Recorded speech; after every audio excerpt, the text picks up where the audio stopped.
and welcome to Achievement Hunting 101, your one-stop shop for discussing a bunch of games you'll probably never play. My name is ElroyOMJ, and we have a very special panel today. Very special. It is the who's who of special guests, as I am joined by both Vulgar Latin and Dinobull. How's it going, guys? It's going good. Going good. Yeah, all right. Now, let's see. Vulgar, this is your second time on the panel, am I right? Oh, yeah. Yeah, I apparently didn't scare you away too bad on the first time. You made the cut. Woo! Yeah. And then, Dino, you're getting called up from the minor leagues here. And this is my first time on the panel. Yeah, you did such a great job on that the last Achieve was that we were like, man, this guy knows his stuff, because man, that was a nail biter. Yeah. That one. All my Minecraft knowledge, my Gears of War knowledge, I feel like I'm gonna apply that to this panel today. Well, it possibly. Well, speaking of the reaming that you got, I have a very, very fourth special guest here.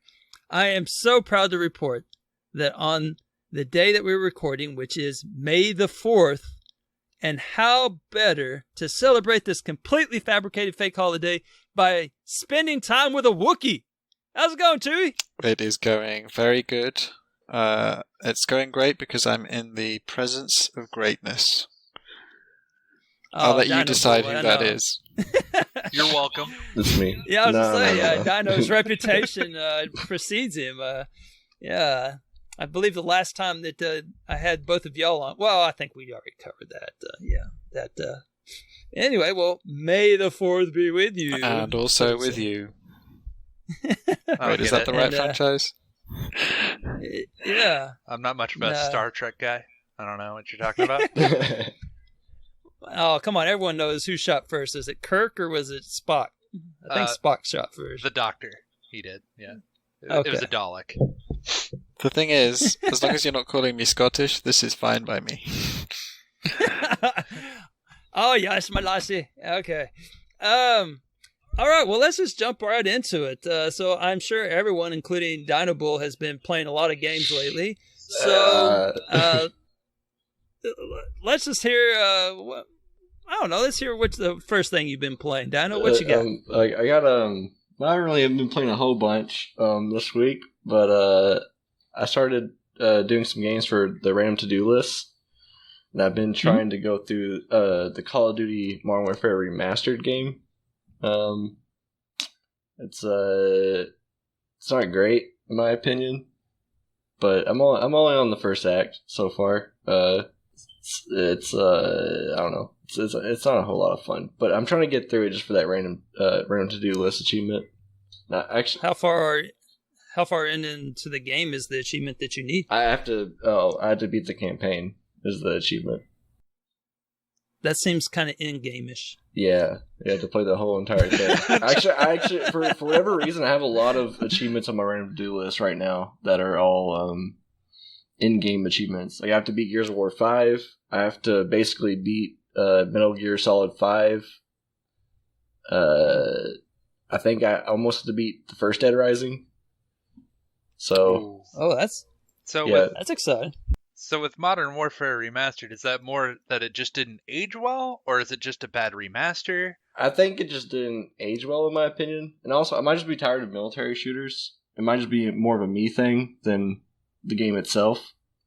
But I just find it really boring.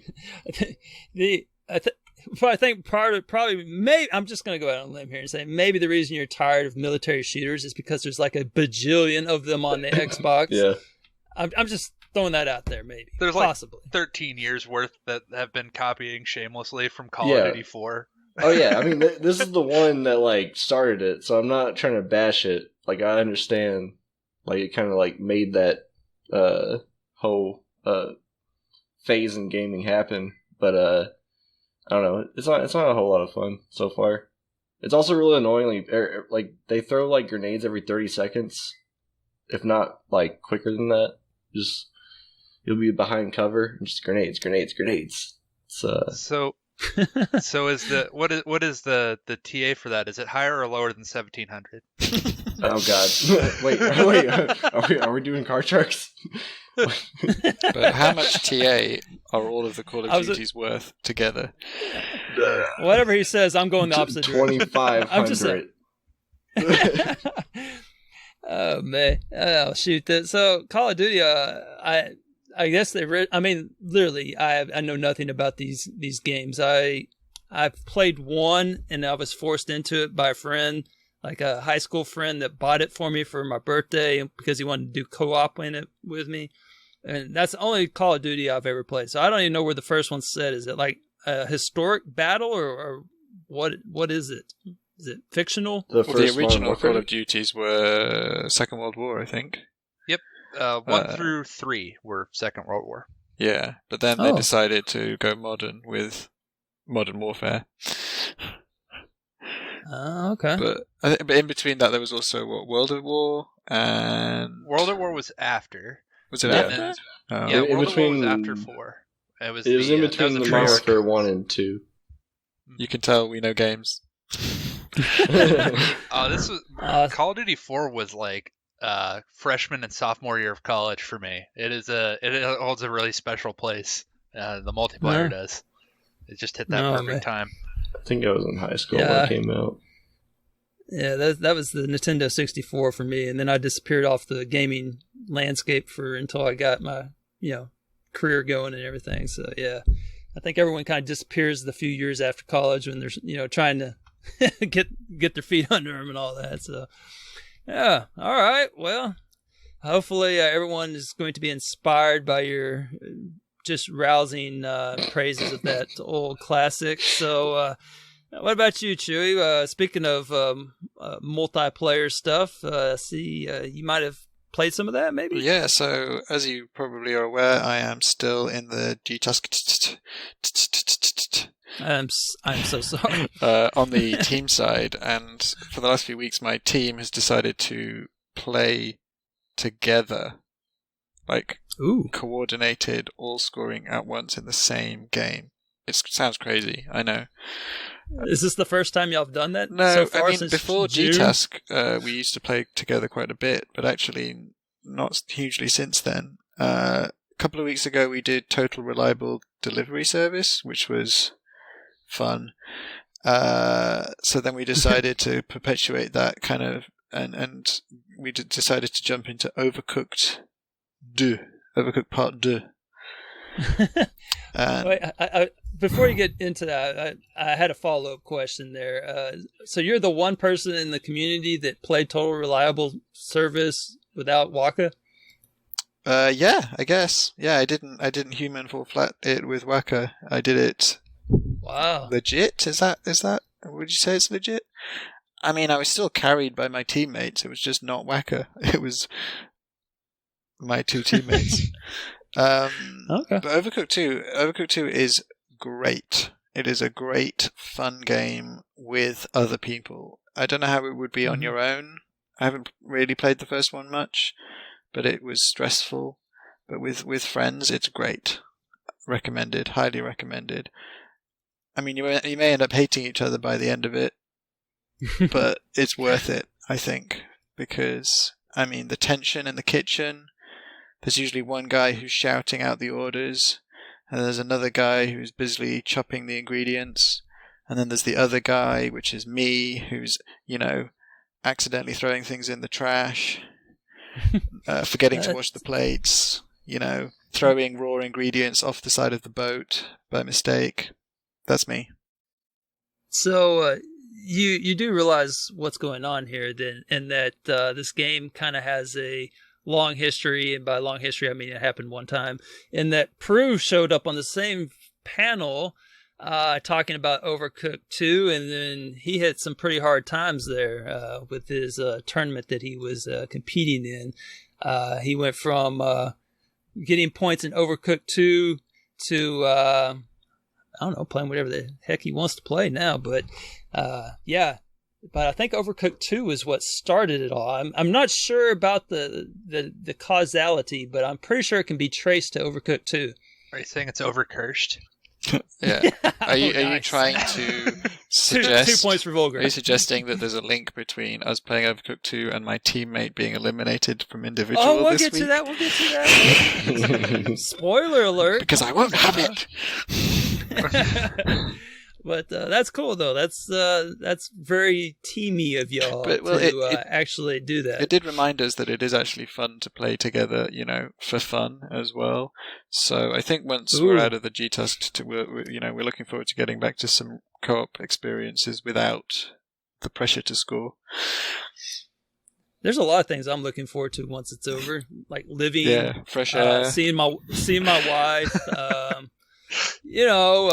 Being a good husband, spending time with my wife, things like that, in no particular order. I mean, you could just give up, right? You could just pack it in. Oh, shoot. Just stop. Yes. Just stop. Just stop.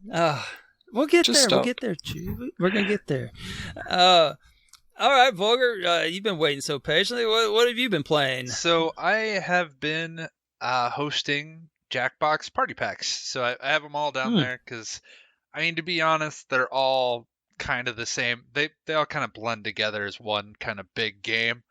So if you're on the Discord, you might have noticed that there's another game channel.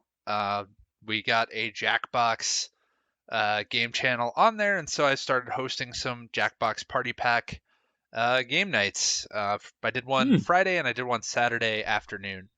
And those have been, I'd say, a pretty big hit. A lot of fun doing those. That's cool. Which did you just go chronologically, or have you just been skipping around, or what's been going on? I think that some of them are better than others, to be sure. Some of them have the better games on them that are just more fun to play as a group. We just been basically, I just kind of pull the audience on what they want to do, and I just do some of them, and I might get an achievement here or there just because I don't really grind out the Jackbox achievements, because doing them by yourself, you have to get a whole bunch of controllers, and not even controllers, like phones and tablets, and kind of manage everything, or use a thing. But yeah, well, the thing, in case since this is an achievement show, for those of you wondering, the thing is, which one did I think I used Chrome. Session Box, I believe, is what it was called at one time, but it stopped working. Yeah. One of them stopped working. And so now I use Chrome, and then you can do I forget, there's an add-on where you can add independent sessions or something like that. I think you would use that if you have multiple people logging into the machine for Gmail or something like that. But I don't know, but who has time for that? We use it for Jackbox. So yeah. But anyway, that's the thing. But continue. Yeah, I'm sorry. It's totally fine. And if you want to play that way, by all means. I do. I definitely have. And I have too. I'm not gonna sit here I used it with real parties. No, I did that because there's some things that a real party will never do. That was a good Big L impression, by the way. Yeah. Why aren't you playing more for fun? I like to play for fun. Why do you want to do achievements all the time? Do another one. This is good. This is the Vulgar comedy hour. I like this. Yeah, the Big L impersonation. He's gonna be so mad. Why are you making fun of me on the podcast, bro? All right. Well, did any particular game stand out? Did anything? We've got some pretty interesting conversation there on the Discord from some of the results and things. You can look back on those. I'm not going to say that for any of our under 18 audience that might be there. I don't want to contribute to the corrupting of a minor. So it's like that. It's that kind of party, is it? It gets a little raunchy. I live up to my name sometimes. I'm just going to throw it up there. All right. Cool. I was playing one. There's some of the later ones, especially one on Game Pass, is worth a lot of TA. So obviously, Chewie and I have probably, got dipped our GTASCTT toes into those waters. And so I was playing one and it was completely different. It was one where I think it was called Ziggurats or something like that, where you actually are controlling a character and you're like fighting. That was weird. Yeah, I think that really goes against the grain. Yeah. Yeah, it was completely different than every other game of those I've ever played. And I've played a lot of them, but I've never played one like that. That's actually one that we kind of avoid because it just doesn't. Because we always play on Mixer, so like basically you host a Mixer stream, and it wouldn't. You'd have to be there with an actual person, but it's no. There's a lot of them. I like the trivia ones because I know stuff sometimes. Yeah, know stuff. You're amazing at impersonations and all that good stuff. So yeah, full package, man. Your keeper, huh? No. All right. I'm taking. Don't. Oh, okay. Sorry, I was just trying to help you out there. All right, so,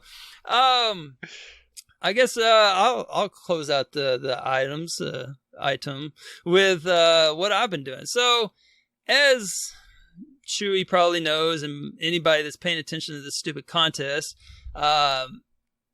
it's just stupid. I heard Waka call it stupid today. It's stupid. It is stupid. And I was planning on 8,000 TAD. Some 8,000 difference in a week. That's over 1,000 a day. Just keep that in mind. And if I had done that, I would have been eliminated, and it ballooned up. But we'll get more into that later. So obviously, I've been playing nothing but high ratio stuff, which is not what I enjoy playing. But that's the life I've chosen it for myself at this time. And so my first one that I played that I really enjoyed was actually. Well, it's actually a game I do enjoy, so I didn't mind this one so bad, which is Dead Rising 4, Window 10. So I have played the original one. It's a feel-good Christmas story, and so I couldn't wait to get back and do this one because they've added a ton of stuff. See, I played it when it first came out. I played it when,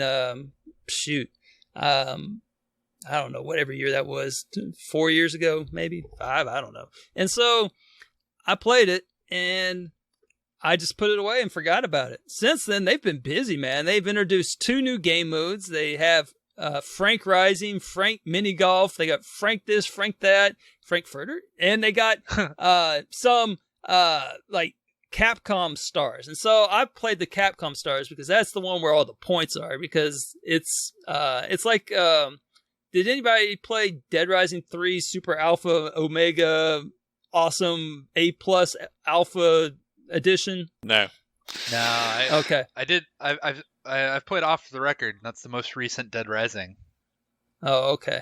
Yeah. Well, in Dead Rising 3, they had this one mode where it was kind of like this, and I guess they got good feedback for it. And so they created a whole mode inside Dead Rising 4 with the same concept, except for it's more in game. The other one was kind of cartoony, and it was, it was not true to the game. This is you're actually playing through the game, but you're using characters from Capcom. And so they use Ryu because everyone uses him. They used the guy from Arthur, I guess his name is, from Ghost and Goblins. Oh, yeah. Jill Valentine, Akuma, Zangief, a couple of them. So that, it's not all of them, obviously, because they have a deep library of characters, but there's several of them, and so each one of them has an achievement related to them, and you can unlock it in various ways. And I really enjoyed that. It was really a lot of fun. And go ahead. There has to be a Mega Man, right?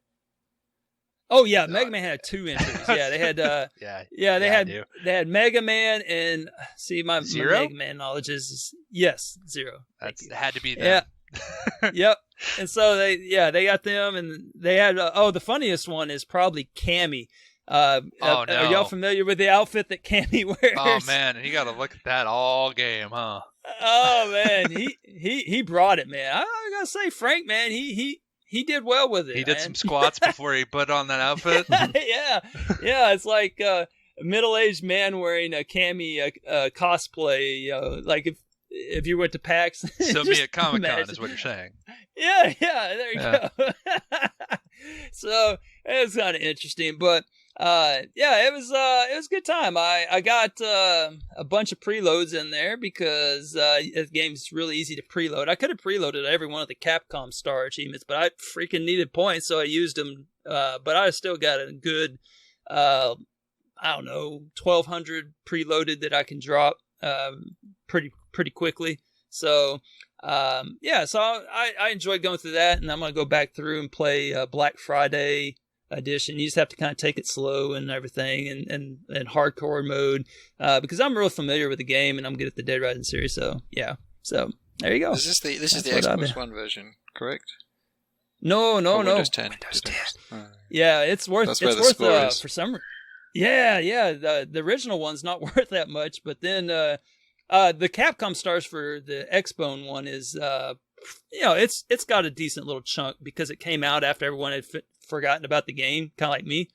And the Windows 10 one, when it came out, I don't know why it's so high. I guess nobody just wanted to play through it again because they played through it like 5 times in the other version. Do you need a beefy computer to play it?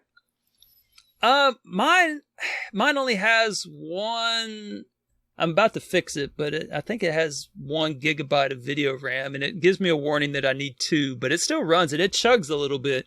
My screen will just go black, and so I just start throwing punches when that happens, and it usually gets me out of trouble, or I just start jumping, because you can like run through the zombies pretty easy. You just kind of run and jump, and if you're a high enough level, you're basically pushing them out of the way at that point. And so, yeah, but sometimes it takes a long time, especially transitioning between the camera and the and just the non-camera view.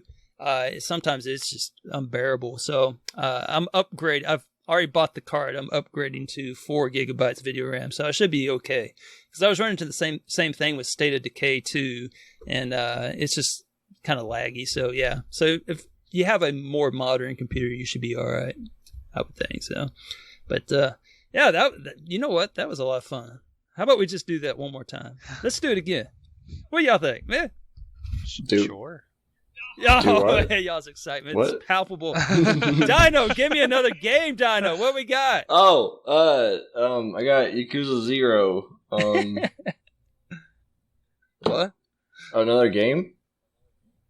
Yakuza 0? Yeah, Yakuza 0. Yeah. I know which one you're talking about. Okay. That's worth a lot of TA, man. Why would you play that if you didn't have to?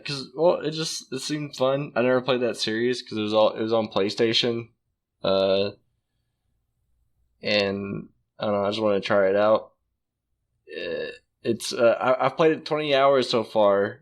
And I only have 180 gamer score in it. So, it's a really good GTASCTT game. Isn't there like an exploit though that you could do to unlock like all of it really quickly? I'm listening. Yeah, like you have to do something with the start. So you have to play for like 5 hours, right? And I think there might be something. Oh yeah, I've heard there, about this. Definitely. Yeah, you have to wait.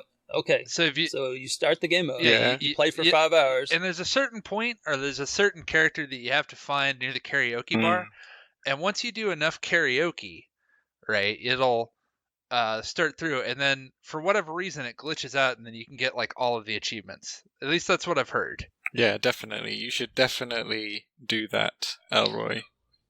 Yeah, I don't know, man. This sounds like some shady stuff, man. Y'all must. Yeah, I haven't seen that yet, but I'll probably try that out because 20 hours in, I'm kind of getting to. Oh shoot, man! We've all heard about this. Yeah, there's just a lot. Y'all of heard karaoke. about this? How am I not hearing this? I don't know. Like you're too I busy hate playing Dead karaoke, Rising? but I hate karaoke, but I may try this. So you just go to the karaoke bar. Yeah. You put on Fuji's or something, and then you just wait 5 hours. You have to at least have put 5 hours into the game before you get to that point. You have to get to the karaoke bar. Is there places where you can just idle? Like, can I just? Well, it's a story progression kind of deal. So you gotta bum rush it to get to that karaoke bar. Okay. Is there hypothetically a guide to get me to the karaoke bar? I think this is still pretty new, but I think it's just playing straight through the story till you get there, right, Dinobull? Yeah. Well, I can't argue. I cannot argue with that. That is a solid defense. So. You have convinced me, Dino. I appreciate that. All right, well, Chewie, do you have it? I don't know if you can beat that, man. I can't do it, guys. I can't do it. 5 hours. I can't make 5 hours in a karaoke bar. No, I can't let him think this. This is not fair. I don't think he believed. I don't think he believed you guys. Anyways, we're yanking your chain. Yeah. Chewie was the ringleader. Oh man, what? I would totally. I was totally gonna look it up. I'll be like, what is this dang freaking karaoke bar or something? Oh man. Oh well. Yeah. I'll probably never play it then. Actually, I probably will. Isn't it worth like 9,000 TA? Yeah, the TA is pretty good on it. It's like a 200-hour plus game though. Unless you go to the karaoke bar. Oh man, I'm really digging this karaoke bar. It's all about that. I think you're supposed to guide. You're supposed to guide about it.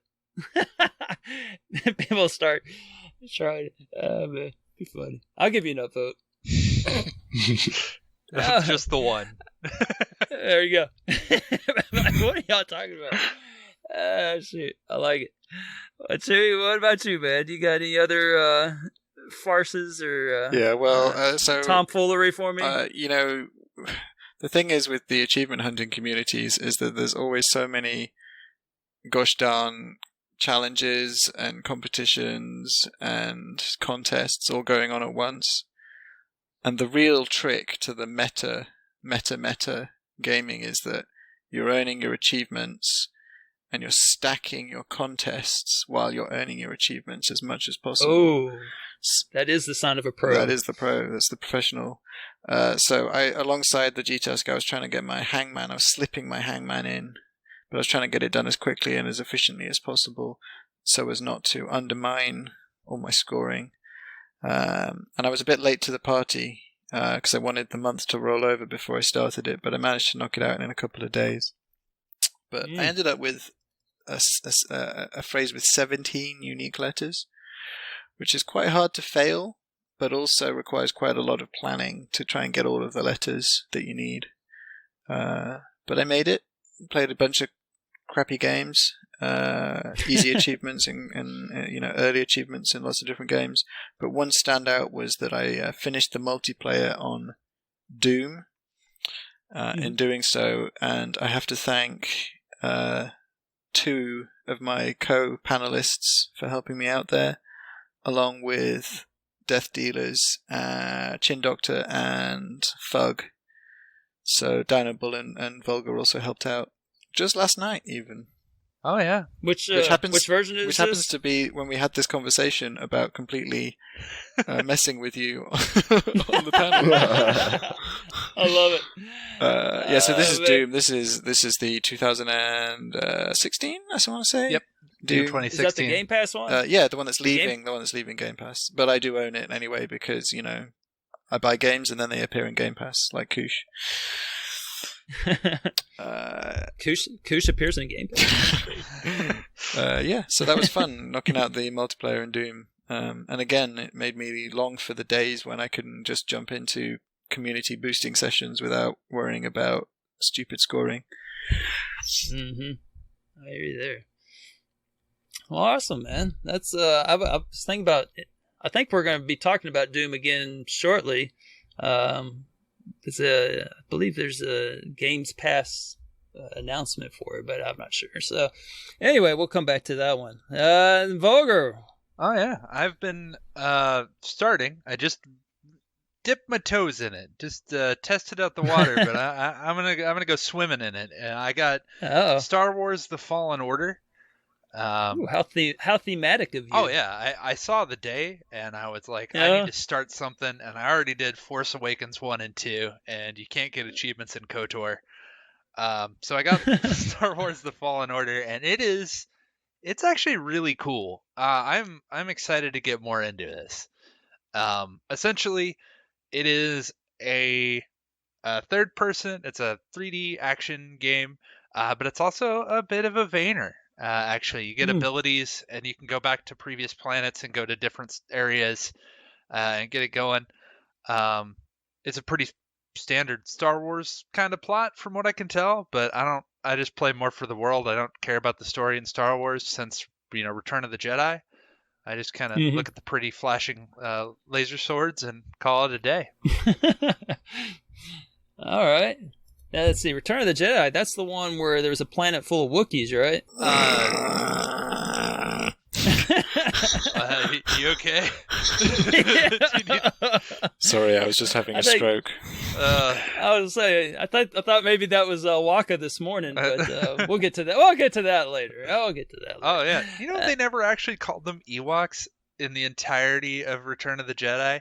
That entire time they're never named as Ewoks. It's only the the Saturday morning cartoon show and the toys that gave them a name.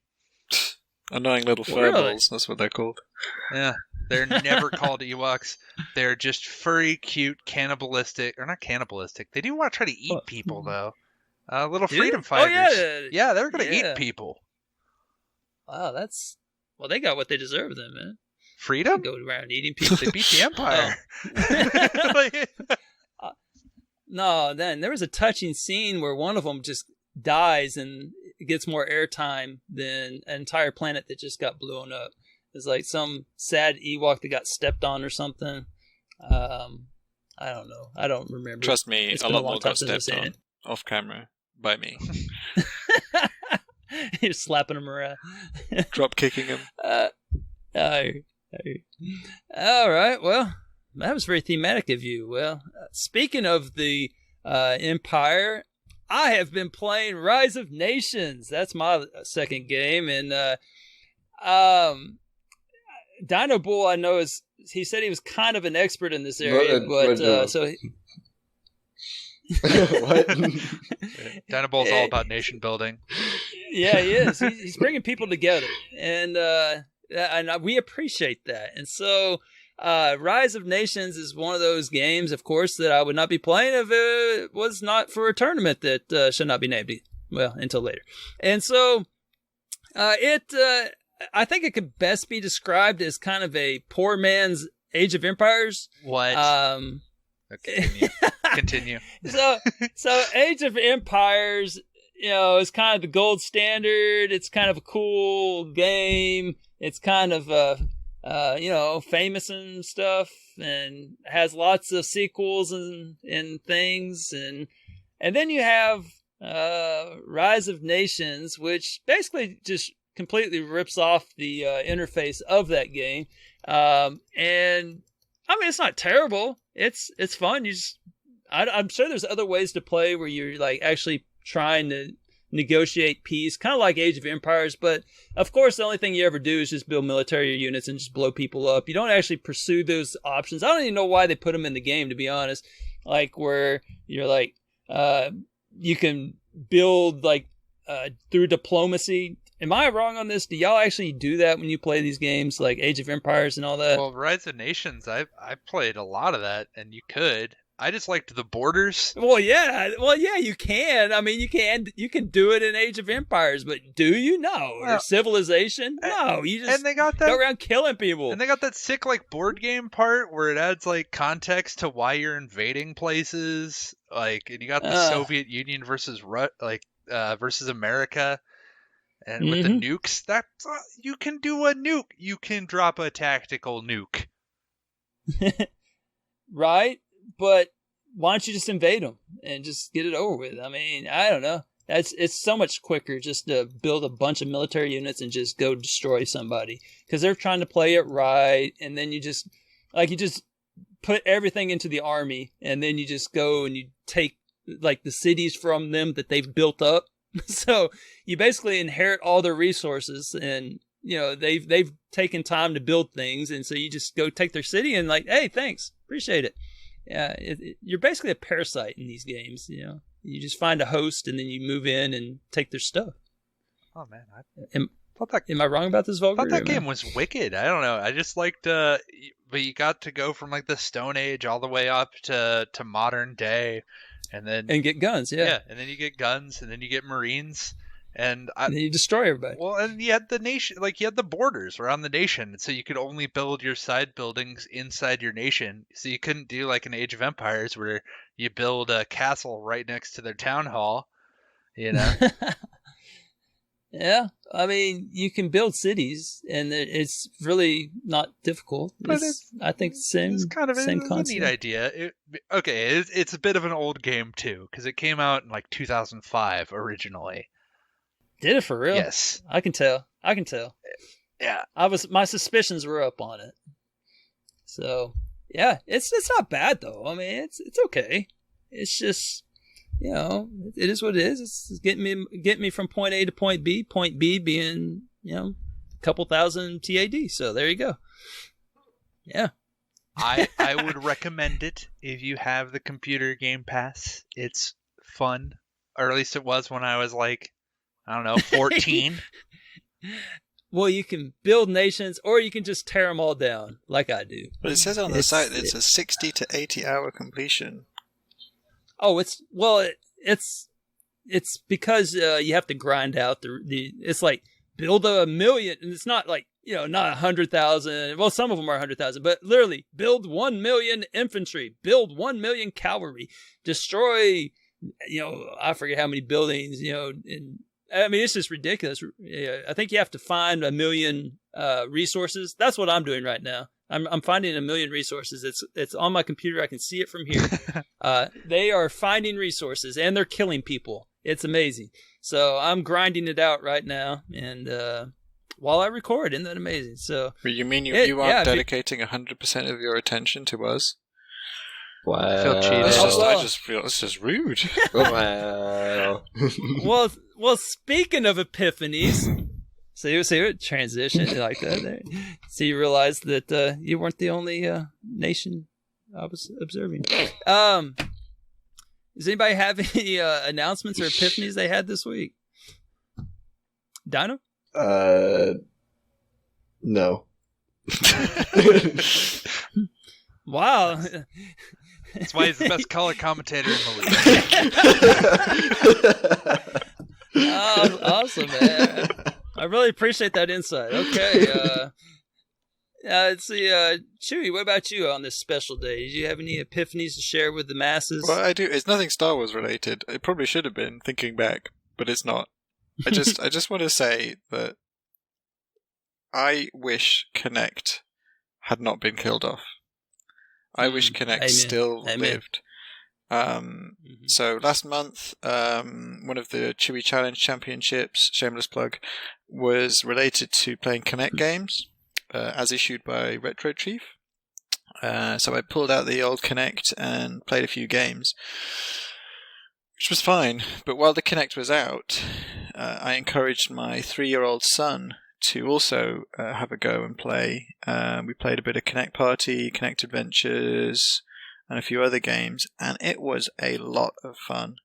When I first had the Kinect, I didn't have any kids, so it was just me leaping around the living room like a tool. But I have to say, when you've got kids, that is a great little accessory to play with them, especially when you are stuck inside and have nothing else to do and you've run out of other activities and you want to get them active and moving about. And it's just reminded me that it's a bit of a shame that the one version died its lowly death. So we don't have any new great uses of the technology. But at least they had games that came out, like a whole lot of them right before, you know, they tried. It wasn't from lack of trying. Definitely. I mean, I don't have the one Kinect, unfortunately, so maybe I will get it. But unfortunately, you know, there's the whole adapter issue. So if I get a new Xbox, then it's unlikely that it will play nice with the Kinect, the X1 Kinect. It's just a crying shame, you know, for me. Indeed. Okay. Vulgar, I mean, that was kind of a downer. Yeah, sorry, man. Back up. So, yeah, if you want to have something to bring you up, the Jackbox Discord and join some of the Jackbox games. So we're setting up times. I'm going to be setting up some times there for us to play it. If you don't have any of the Jackbox games, that's totally fine. You can use a laptop or a phone or a tablet or whatever device that can connect to the internet, probably, I don't know, to join. You just watch the Mixer stream. It'll have the code.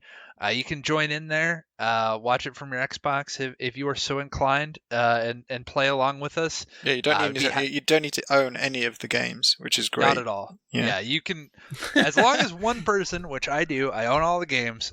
You can join in, and it's a lot of fun. And if you're listening to this the day that it comes out, this Friday, so that would be the day on the calendar, 8th. At 10 Central, we're going to be doing another one.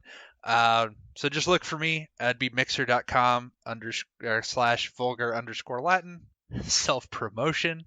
And I like it. You can join along in there and just join the Xbox party and be happy to have you, man.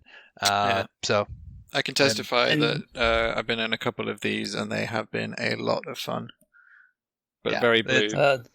Yes. Y'all should make sure you recommend that y'all play Zipperati or whatever it's called. Zipperoo. No. Yes. Ziggurat. You can recommend Zeepeldrum all you would like, and it will be ignored promptly. It'll go into the shredder box with other ideas.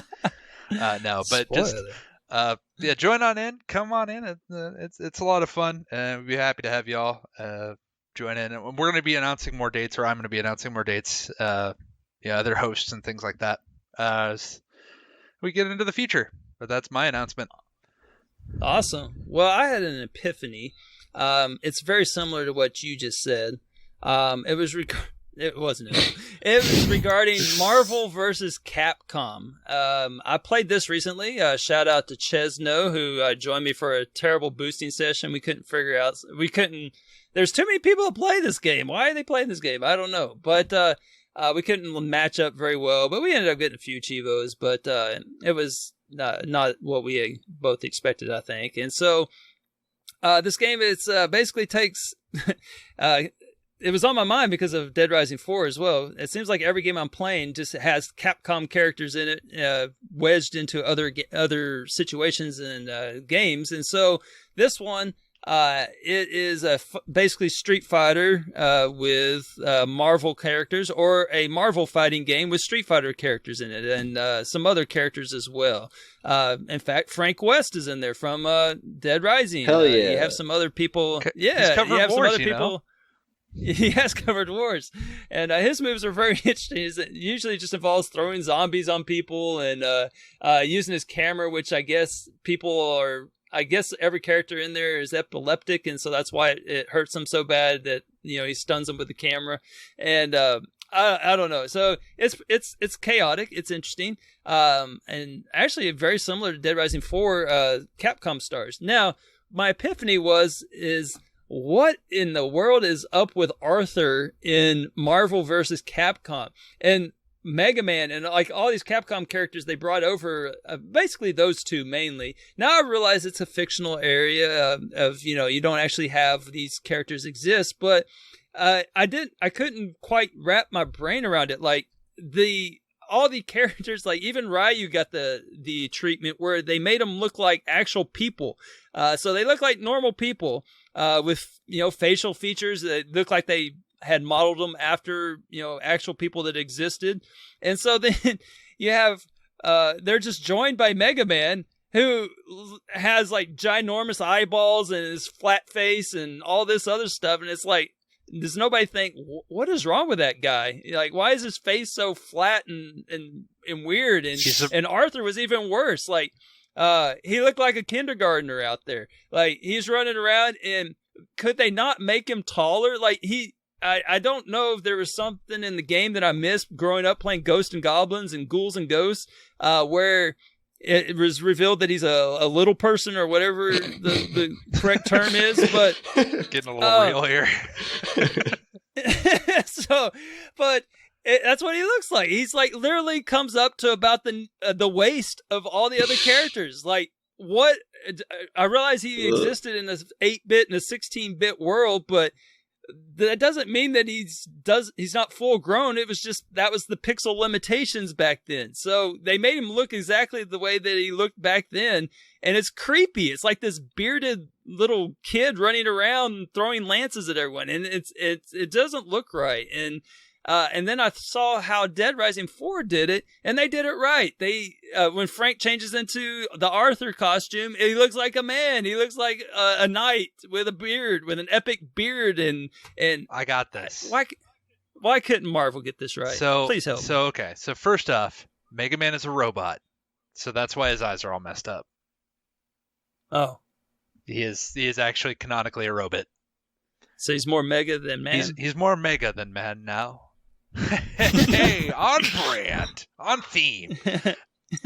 Secondly, Arthur is always that tall, and when Frank dresses up as Arthur, if you were to make an Arthur Halloween costume, you couldn't make yourself short, because you couldn't jump that high. Frank is a grown man dressed up as Arthur. True. But why'd they make Arthur that so short? He's pretty short in the original games, I feel like. No, okay, so everybody in that universe, when the original game is that, because everyone's the same height, because that's the pixel allocation for height. I mean, that bad guy demon dude who I forget, who probably has a name. Yeah, the red guy, yeah. That steals Mr. Steal Your Girl. Firebrand. That is his name. Firebrand, yes. He's pretty big. He's a tall boy. I thought his name was Chewie. I mean, so your problem is your suspension of disbelief in a game that brings characters from multiple different generations and franchises together, that they don't all look like they should be in the same world. Yes. Thank Spider-Man. You finally said it. I'm not Spider-Man's fun. I'm not saying it because I agree with you. I'm saying it because it's dumb. Well, we'll just agree to disagree there. I think what you were trying to say is that they should have fixed this on the front end. I mean, it's creepy. Y'all go play the game. Well, have y'all played the game? Have you played the game? Have you played the game? Not Infinite, but I have played Marvel vs. Capcom 1 through 3. Yes. Okay. Is Arthur a small person in those? In 3, he is. In the other 2, he's non-existent. Okay. I think. I don't know. Everyone else is in Marvel vs. Capcom 2. I don't think he's in that one. I don't know enough about it. This is the first one of these I've played, and I was creeped out, and I'm not going back. Well, I will to get the points, but I'm not going back after this contest. Anyway, okay. Well, that was riveting. I'm game. Let's discuss the proportions of more characters. Spider-Man is way too tall. Where's Wolverine? And other such requests. Yeah. I mean, don't even get me started on the whole Marvel universe. The whole thing doesn't make sense to me. I can debate you. I have read years of Marvel Why is comics. Madoc so big? Is that how you pronounce his name? Madoc? Modoc? Yeah. Madoc? I don't know anything about Dr. Dino. I can't answer any questions about that. But the machine designed only for killing. Yeah. Well, I can answer some questions about George Carlton. Read some Marvel comics. And I have a long-term girlfriend. Checkmate, nerds. Oh, man. Well, speaking of other hashtag news, man, y'all are just really transitioning well for me. This is great. So in recent months, more weeks actually, I've pretty much exhausted all the games that have nice little exploits where you can get lots of TAD for real quick. And so I've been forced into the Game Pass. I finally used it correctly. I have finally started playing all the games in Game Pass because they all have the highest ratios. They all have the most points. So I have to play them at this point. So I've actually gotten my money's worth out of Game Pass. And at some point, I'm going to come out ahead. I'm going to come out ahead for all the months that I've had Game Pass, and the only games I've played on it were Knight's Guard or whatever it's called, Knight something, and Old Man's Journey and Tracks and all those games. Those are the only ones I ever really played in Game Pass. But now I'm actually playing. I've played Runner. I've played. Still don't know her, and I've played Age of Empires 2. I've played fake Age of Empires: Rise of Nations. I've played Marvel, Capcom. I've played all these games, and so at some point I've come out ahead, I think, or maybe I'm getting close. So the question to y'all is, how far ahead financially have you come on Game Pass? Well, so pretty good, I think, because like you, Yeah. I haven't been rinsing the really high ratio stuff, but stuff like, well, Overcooked 2, like I mentioned, Totally Reliable, Delivery Service. I'd probably play a couple of games, at least a few games a month on Game Pass. My problem is I wouldn't say that I'm financially doing well from it, because I am also still buying games. Yeah. So my GTASCTT partners have basically stopped buying games now, and they pretty much only play what's on Game Pass. But for some reason, every time the sale pops up, I am still buying games. I'm buying games that are in Game Pass just because they're discounted. So although I am definitely saving some money in Game Pass, it is being wiped out by my foolish ways of buying stuff that I probably will still not play. Oh, okay. Even though it'll eventually come to Game Pass at some point, you just can't wait. Well, Right? yeah. Impulse control. Wookiees are known for their impulse controls. No. This is surprising.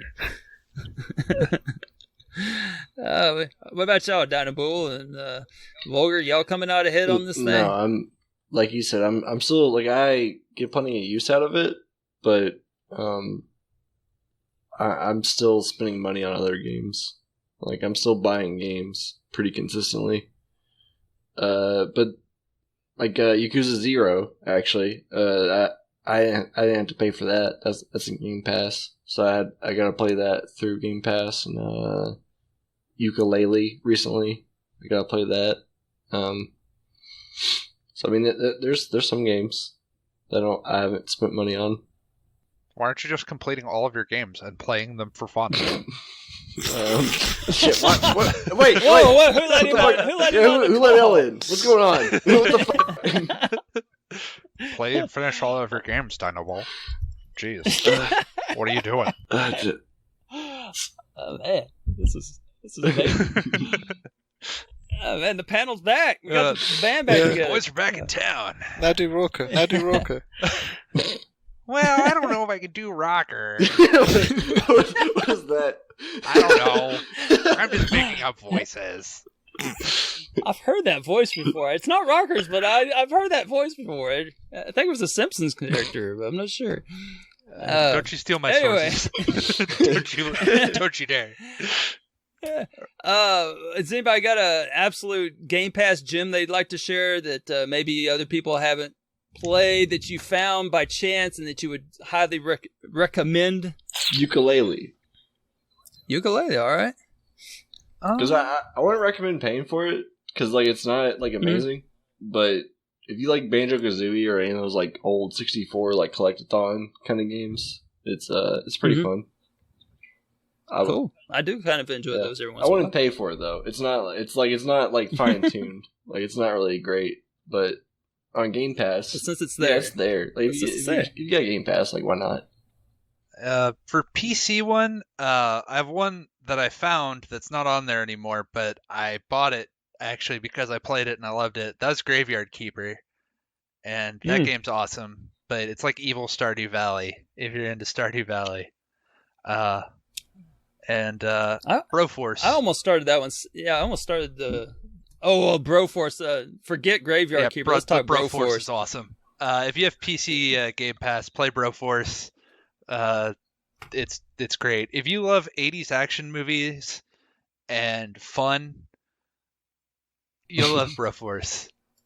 Oh man, it looked tough as balls, man. I don't know. I don't know if I can handle it. This game has everything: RoboCop, Blade, John McClane, Conan the Barbarian. They all have like bro names. They're like Bro Cop and Indiana Bro. Do they have Edgar Allan Bro? They don't have Edgar Allan Bro. They don't have Broside, King of the Brotians, Teddy Roosevelt. Oh man. From Omaha, Nebraska. I can do this all day. Is there any cameo appearances by Shaquille O'Neal? There is not. There's the T-1000. So there's the Terminator Bro, I think it was. Oh man. Yeah, there's a lot. It's fun. It's a 2D like shoot 'em up kind of deal, and I haven't got any achievements in it. I've just been playing it just straight up for my own amusement, and I would highly recommend it on the PC version side of Game Pass. So that one's legit. Oh man, that's awesome, man. I've thought about playing that. I mean, do it. All you have to do is go to the karaoke bar, and there you will unlock all of the achievements. The truth will be revealed in the karaoke bar. I want these achievements in my collection. They said there's one's called Rest in Pieces. Literally punch Satan so hard that he explodes. I mean, yeah, that is amazing. Secret. And there's oh man, I must be on Broadway kicking an enemy 3 times before they land as Time Bro. Okay. That's sounds like they're trying to say something there. And yeah, see Brominator. Yeah. Oh, that is definitely a gem. I'm going to have to reconsider possibly. See, I was going to recommend Runner. I don't want to talk too much about it. I kind of said my piece on it in the Discord. Didn't realize there's so many Skinny Puppy fans out there. ZZ Spaceman, thanks man, and also X and other people came out of the woodwork with Skinny Puppy stories. That was kind of weird. But great game's not in there anymore, so you missed out. But I didn't think I was going to like that game, and I really enjoyed it. So, yeah, Runner, if you can travel back in your time machine, go get that. So there you go. All right, next topic. We got Inside Xbox. Does anybody know what day that is? Is it coming up? It's Friday, maybe? Thursday? Anybody? No clue. No clue. All right, well, sometime this week. I like games. All right, I'm just gonna kind of May 7th. Yeah, see, May 7th. So that's Wednesday, Thursday. Yeah. So it is expected that they're going to give us a first look at Series X games, and so you're probably may have just listened to this podcast because maybe they'll release Thursday, or maybe won't. I don't know. And so, or maybe you're gonna listen to this afterwards. But did y'all watch the latest Ash Creed trailer? It came out early. Yes. With the Vikings. Leif Erikson Day. Yeah. And they're like saying all these things about Vikings, and then you're seeing that it's not true. It's not true about the Vikings. And then, yeah. They don't care about anybody. Oh my gosh, there's Vikings playing with their kids. It's crazy. But let's see. Well, they think that they're going to show some of that. No one really knows. I mean, Phil Spencer knows, but nobody really knows what they're going to talk about. But here's some theories. We got Battlefield 6, Cyberpunk 2077, Gods and Monsters, Micromen, Observer, Outriders, Rainbow Six, Quarantine, The Lord of the Rings, Gollum, and The Sims 5. Does any of those tickle your fancy at all? So I'm excited for Rainbow Six Quarantine, where you spend the whole day in your apartment as a police officer. No. Oh, is that not? Wait. No. I'm not on board. Never mind. Oh, that's good. I like that. It sounds like they finally took my suggestion, and Microman's going to be the story of Arthur and how he got to where he is, and yeah. So I don't know. I have a question for you guys, though. Do I have to play all 2,076 Cyberpunk games before I can understand the story of this new one? Or can I just jump in with this one? As long as you play the 1,568th one, I think the plot carries over from there. So nice. Gotcha. Yeah. No, what I'm really curious about, I don't give a crap about any of these games. The only one that piqued my interest was The Sims 5, but that's only because of that exploit you can use on Sims 4. So, so maybe they leave that little loophole in there, and then, Bills will find it, and then we'll all know, and then some people won't, and then the ratio will stay high, and then I'll get free points. Be on EA Access, and it'll be good to go. Gods and Monsters looks like it might be fun. Is that based on that movie about James Whale, or am I completely off? Who? Never mind. Director of Frankenstein. Gods and Monsters. Yes. Oh no, I remember Gods and Monsters. They actually showed a preview for that last year. So this one's been around for a while. So yeah, they probably will actually talk about that one. I mean, it's got to be closer than it was last year, and last year they talked about it. So there you go. So if you're a betting man, put your money down on Gods and Monsters. It will be mentioned. Yeah, I remember them. They talked about I got another one. Rainbow 6 Feet Apart. Man, you are killing it. Hey, wait. You're- I don't think you read the top here. That the red What? text. I don't know what I you're don't talking think you read the red. I just was scrolled right down into it. All right, we're just going to move right on into questions. Okay, we got questions. The first one I assume was posed to me. How many toddler would it take to take you down? Brer Rocker, thank you for the question. I'm so glad finally someone asked me this. I've been thinking about this a lot, and I haven't come up with a good number yet.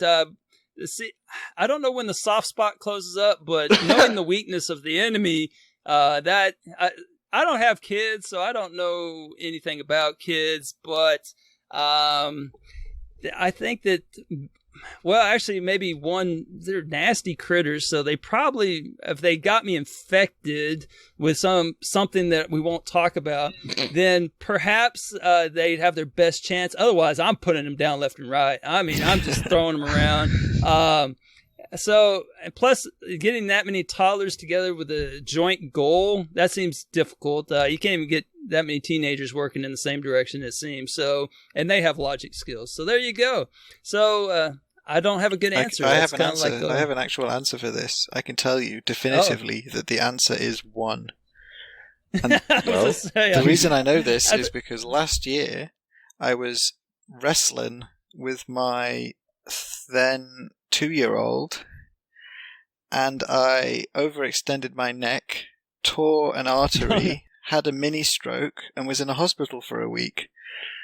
What the hell, man? So I can tell you, one toddler can pretty much take you out of action. What happened to the toddler? Did you get vengeance? Should see the other guy. See. Oh, man. Okay. Well, there you go. That was my question.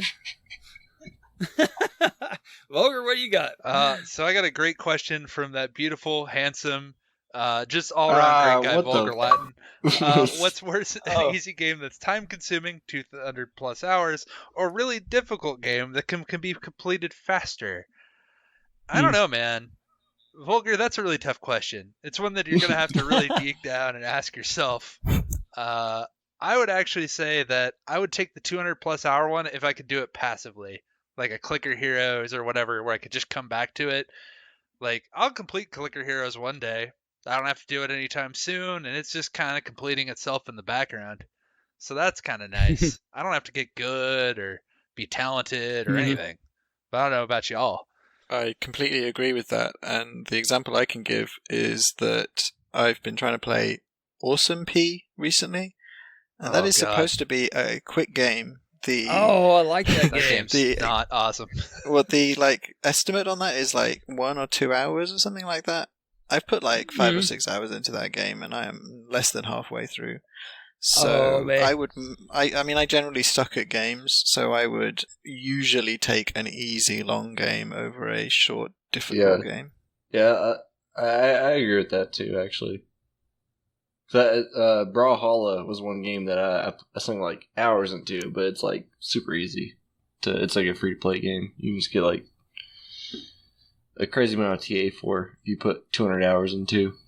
Well, the one sidebar on ElroyOMJ, Chewie, get yourself ready. There's going to be a twist ending at the end. They pull the rug out from under you on that one with the ending sequence. So I would never spoil anything on this show, so I'm not going to tell you what happens to ElroyOMJ. Does it involve a karaoke bar?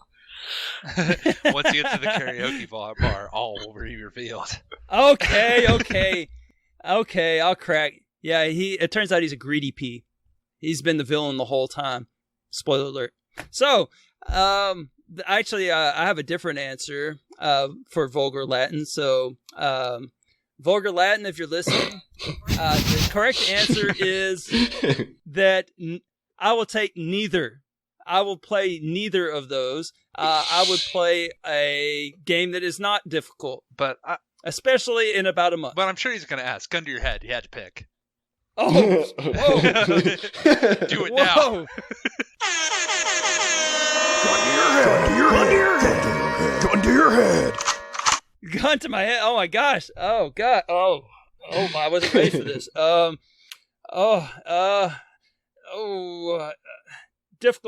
Difficult faster. Yes. That was stressful, man. Yeah. 200 hours, man. I just can't put that much into it. Although, I don't know, Rise of the Nations, man, and it's really working there. Also, full disclosure, not only is Rise of Nations playing on my PC while I record this, but also I can see in the distance my Rhino in a chair is doing a really good job on Your Fitness 2012. So he's losing weight.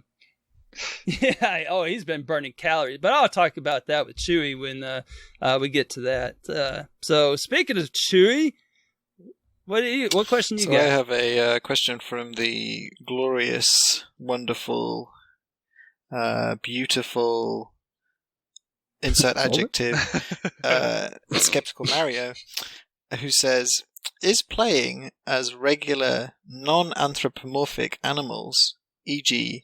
Wait, what kind of non-anthropomorphic? So it's not the anthropomorphic, but the non. The non-anthropomorphic. How many times did you practice that before we recorded? I really had to get my mouth around that one. That's what she said. Michael, please. Oh my god, don't say that. Gatto, Roboto, or Goose Game. Say the actress to the bishop. Being examples. Would you say that's a growing trend in the industry? What animals would you like to see as protagonists, and what might be difficult to design for? So, as a anthropomorphic animal myself, I'd say that I'd not like to see any more non-anthropomorphic animal games. In fact, I'd like to see more anthropomorphic animal games. In fact, I'd like to see a Chewbacca game, please. You're just showing That's off. boring. I mean, wouldn't everyone like to play as a Wookiee? No. I think don't they have like one of those games and he has like a crossbow and he runs around and it's like a platformer? It is not a crossbow. Excuse me. It's a bowcaster. Yeah. Same thing. Oh man. Stuff. Okay. No, arm tearing simulator. Come on. Well, speaking of simulators, and in response to this question, did y'all see what Freem posted in the Discord? No. Oh my goodness. The raccoon simulator game where you're trying to avoid Don Hartsfield, Craig Pest Control. Yeah, man. There's a raccoon simulator. You like run around. It's like Goat Simulator, except for you're a raccoon, and you're trying not to get caught because that's what raccoons do. You know, they just destroy things. So, oh my gosh, Freem, thank you for sending that link to us. So to answer your question, Mario, I don't know whatever the part of the question, and I'm not going to say that big long word again. But I would like to see more of those raccoon simulators, and yeah, and Gato Roboto was awesome, by the way. No, if you haven't played that. Is it good? So, yeah, man. Well, the only problem is that 2 of the achievements are really difficult to get, and that's where all the TA is. And so if you don't realize that going in, you're like, oh, 4,000 TA. And then you're like, oh, I'll use this for the certain contest. And then you get to the end of the game, and you're like, well, I only got 700 off of it because most, like 1,600 differences in one achievement that's not easy. It's not too terribly tough, but it's not easy. But anyway. So what about you, Dino? Did you get any questions? Yeah. Also, another one from Mario. Ooh. Consider the state of having unlocked all achievements in your collection with ratio less than your overall ratio. Would attaining this be a significant accomplishment for you? What would it be called? I have no idea what that question is, so I can't wait for you to explain So it. if you look at your ratio, okay? Yeah. Now you look at your game collection and all of the achievements that you haven't unlocked that are below that ratio. Why don't you just go and get them? Right? They're easier than everything else that you've done so far. Isn't that called the random to-do list? Well, but I mean, like, you just take everything. So, like, mine's like 1.0 or something. And you get all the achievements that are 1.0 and just that. So like a contest, get as many achievements as your ratio, and then it's kind of like a moving target as you tank your ratio. I mean, you'd have to start it kind of strategically, because the act of doing it will lower your ratio.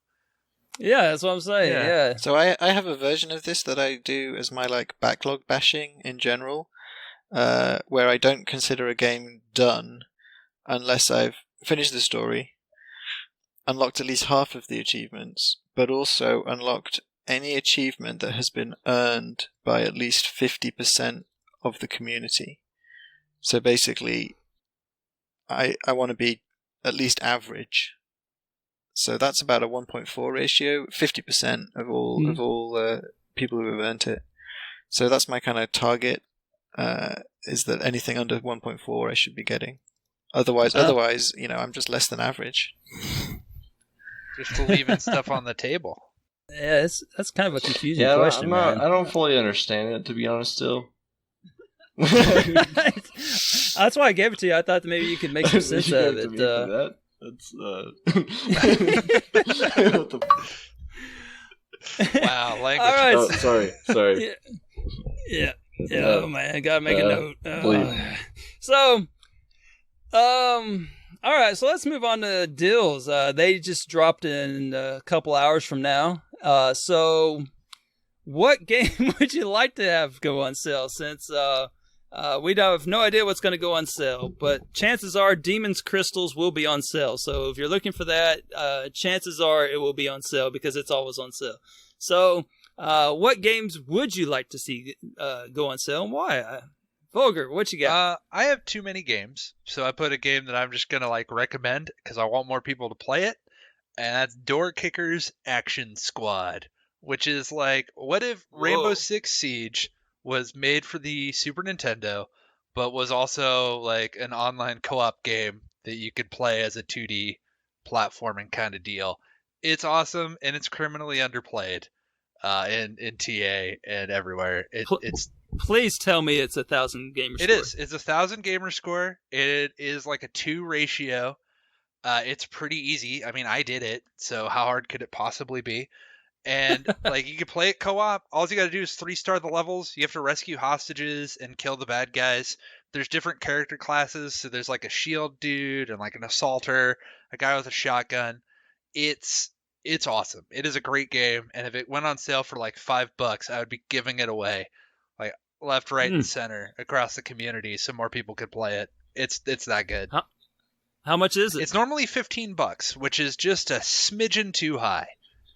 So $7.99 you're hoping for this sale? No, if it went on sale for $5.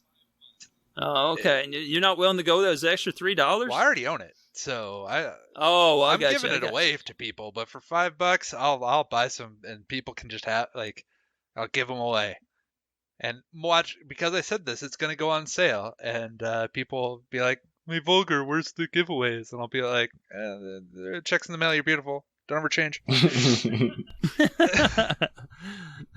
All right. Well, I'm going to have to look into this one. It had me at Door Kickers. I mean, I didn't like kicking a dang door, man. I mean, that's awesome. Well, you're going to dig it then. Oh, man, it makes you feel alive, man, kicking some doors. How about you, Chewie? What would you like to see on sale? So now I've just realised I've missed another opportunity to tie it into the theme. I should say Star Wars games, right? But I'm not. I think we're past it. Yeah, I think that dream's dead. It's not like Cinco de Mayo for you. Oh wait, now. I'm sorry. I think that train sailed. There you go, Prue. See, people do say it. It's a thing. Train sail. That's not what trains do. Go ahead. What I am going to say is that I think it's high time now that every single piece of Xbox 360 DLC is reduced, and reduced heavily. There is no reason why anything should be fully priced on the Xbox 360 store. And I'm thinking games like Enslaved, Stranglehold, that have stupidly overpriced DLC, Duke Nukem Forever, that have almost never been on sale. Why? What possible reason do they have to still sell those at full price? No one's buying them anymore, surely. If they reduce those heavily, this community would be all over that like a tramp on chips. I mean, seriously. Like a what on a what? Tramp? Let me think. A tramp. Tramp. Like Charlie Chaplin? Like a stray dog, or a woman with loose morals. I think this might be a British American a hobo. Wait, let me get this right. A hobo on fries. There you go. Gotcha. Yeah. They'll be all over it like a hobo on fries. Okay.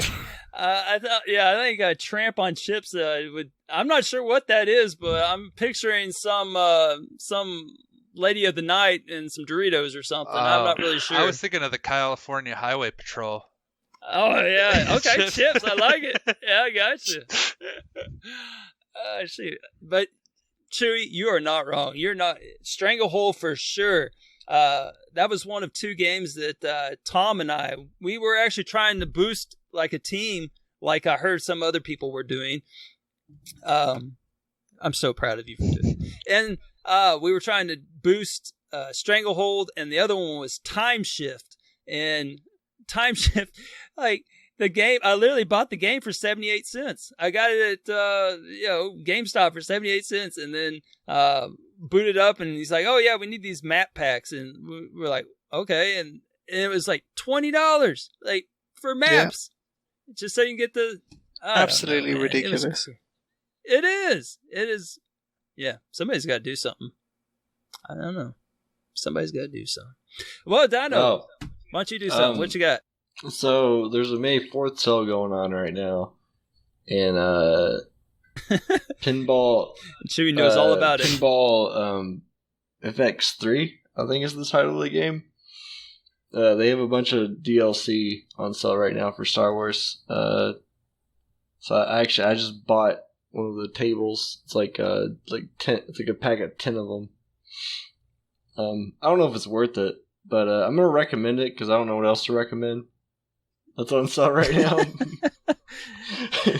So you limp into what game would you like to go on sale with some Star Wars pinball tables that are actually on sale? Okay. Oh! I was supposed to say something that's supposed to be.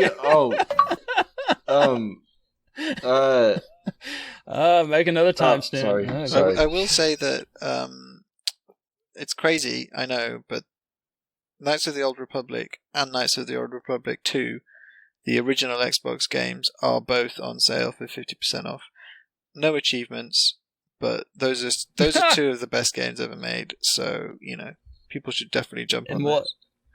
Oh yeah, I'm sure they will. You won them over with that first comment there.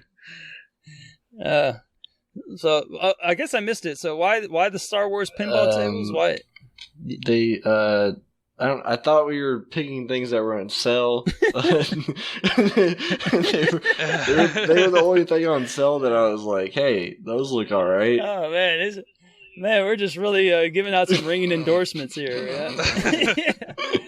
And buy some games that have no achievements and some pinball tables. Why? We don't know. Just buy them. I don't know. You got money, right? Just buy it. Yeah, just use it. That's why we work. If Doom's on sale, buy that. That's a good game. All right, there you go. And I think we're about to have a spoiler alert on that with it maybe leaving something. So yeah.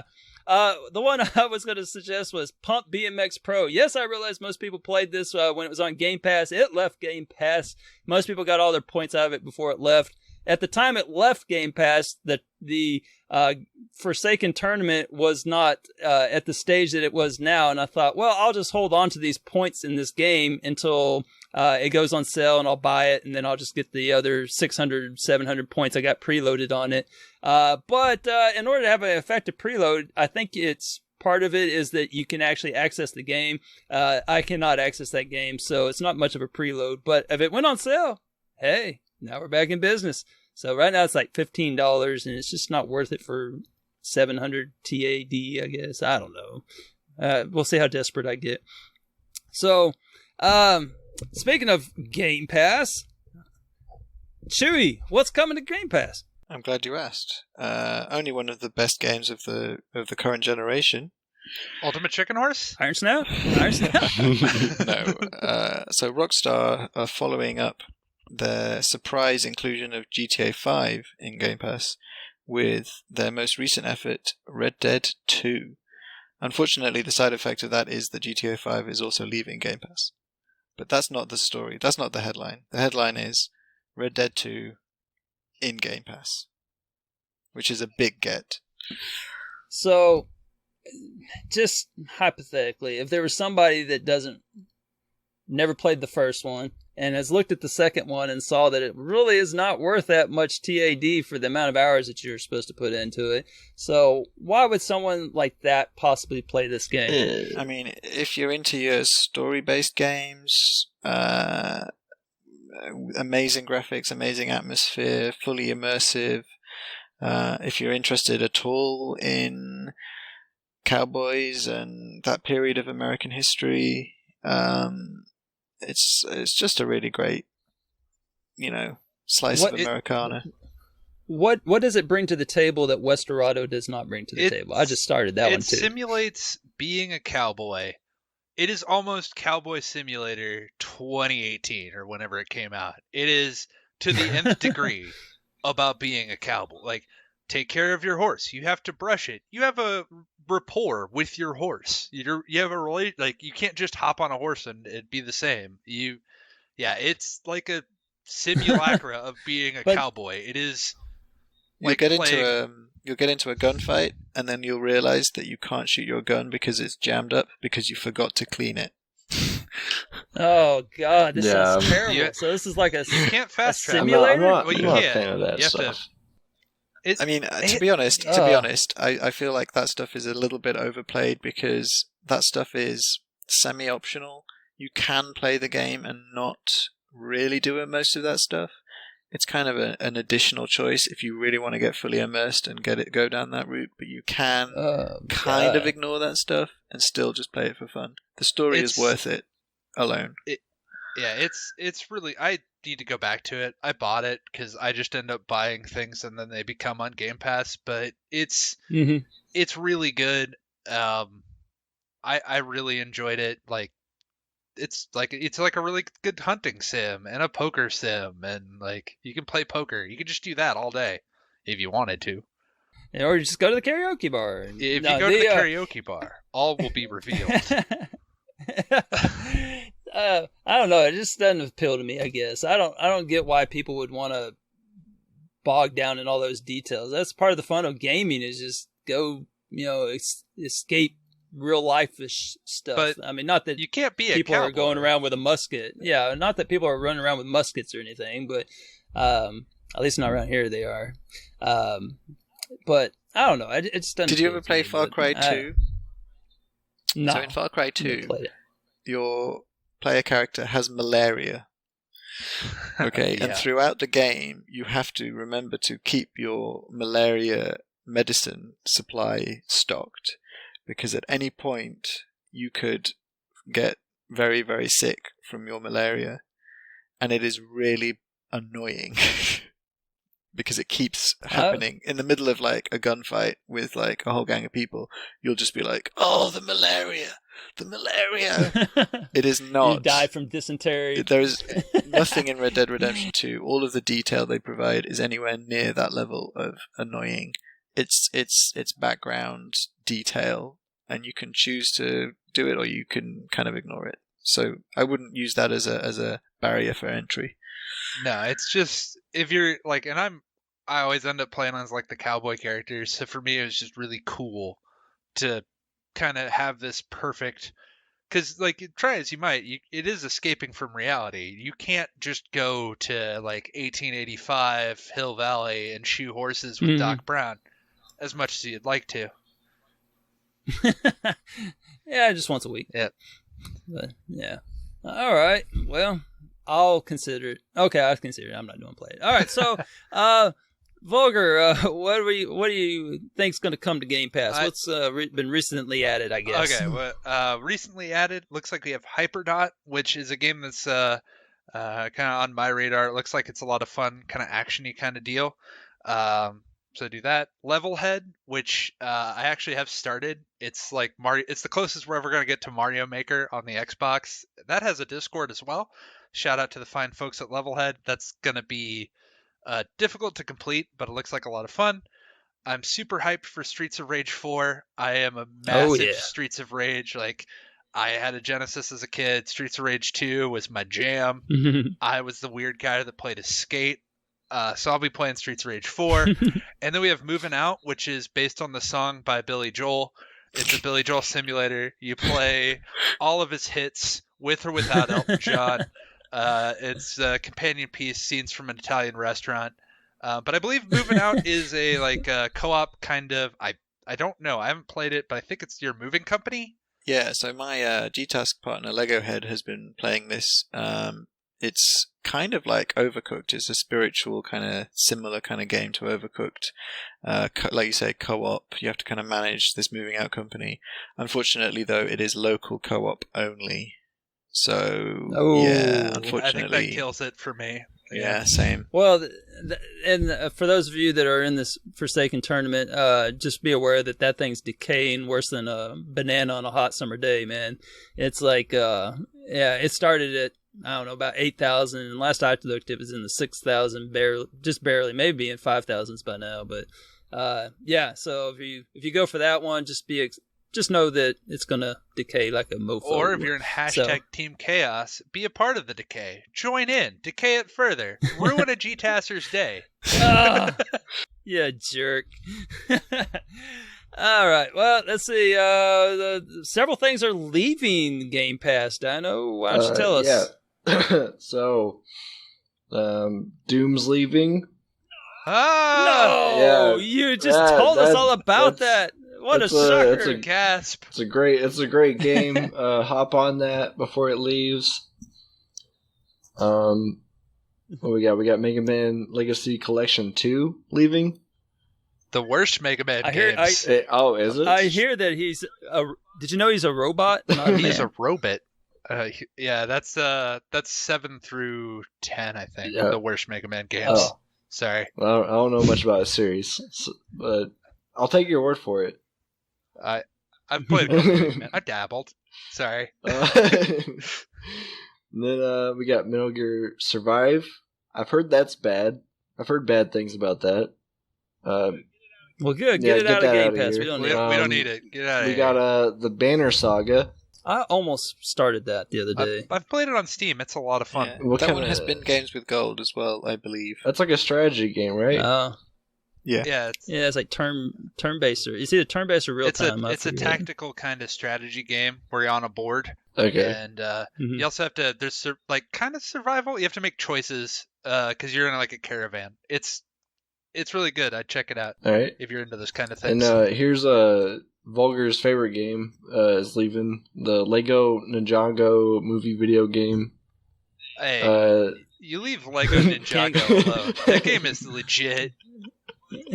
Well, you can't get enough Lego games. I mean, I've done a lot, and it breaks the trend, and it's doable. If you're listening to this on release day and you start it, you can actually complete it in relatively short order, in like 10 hours. Well, no, you just left it at that. You can actually complete it.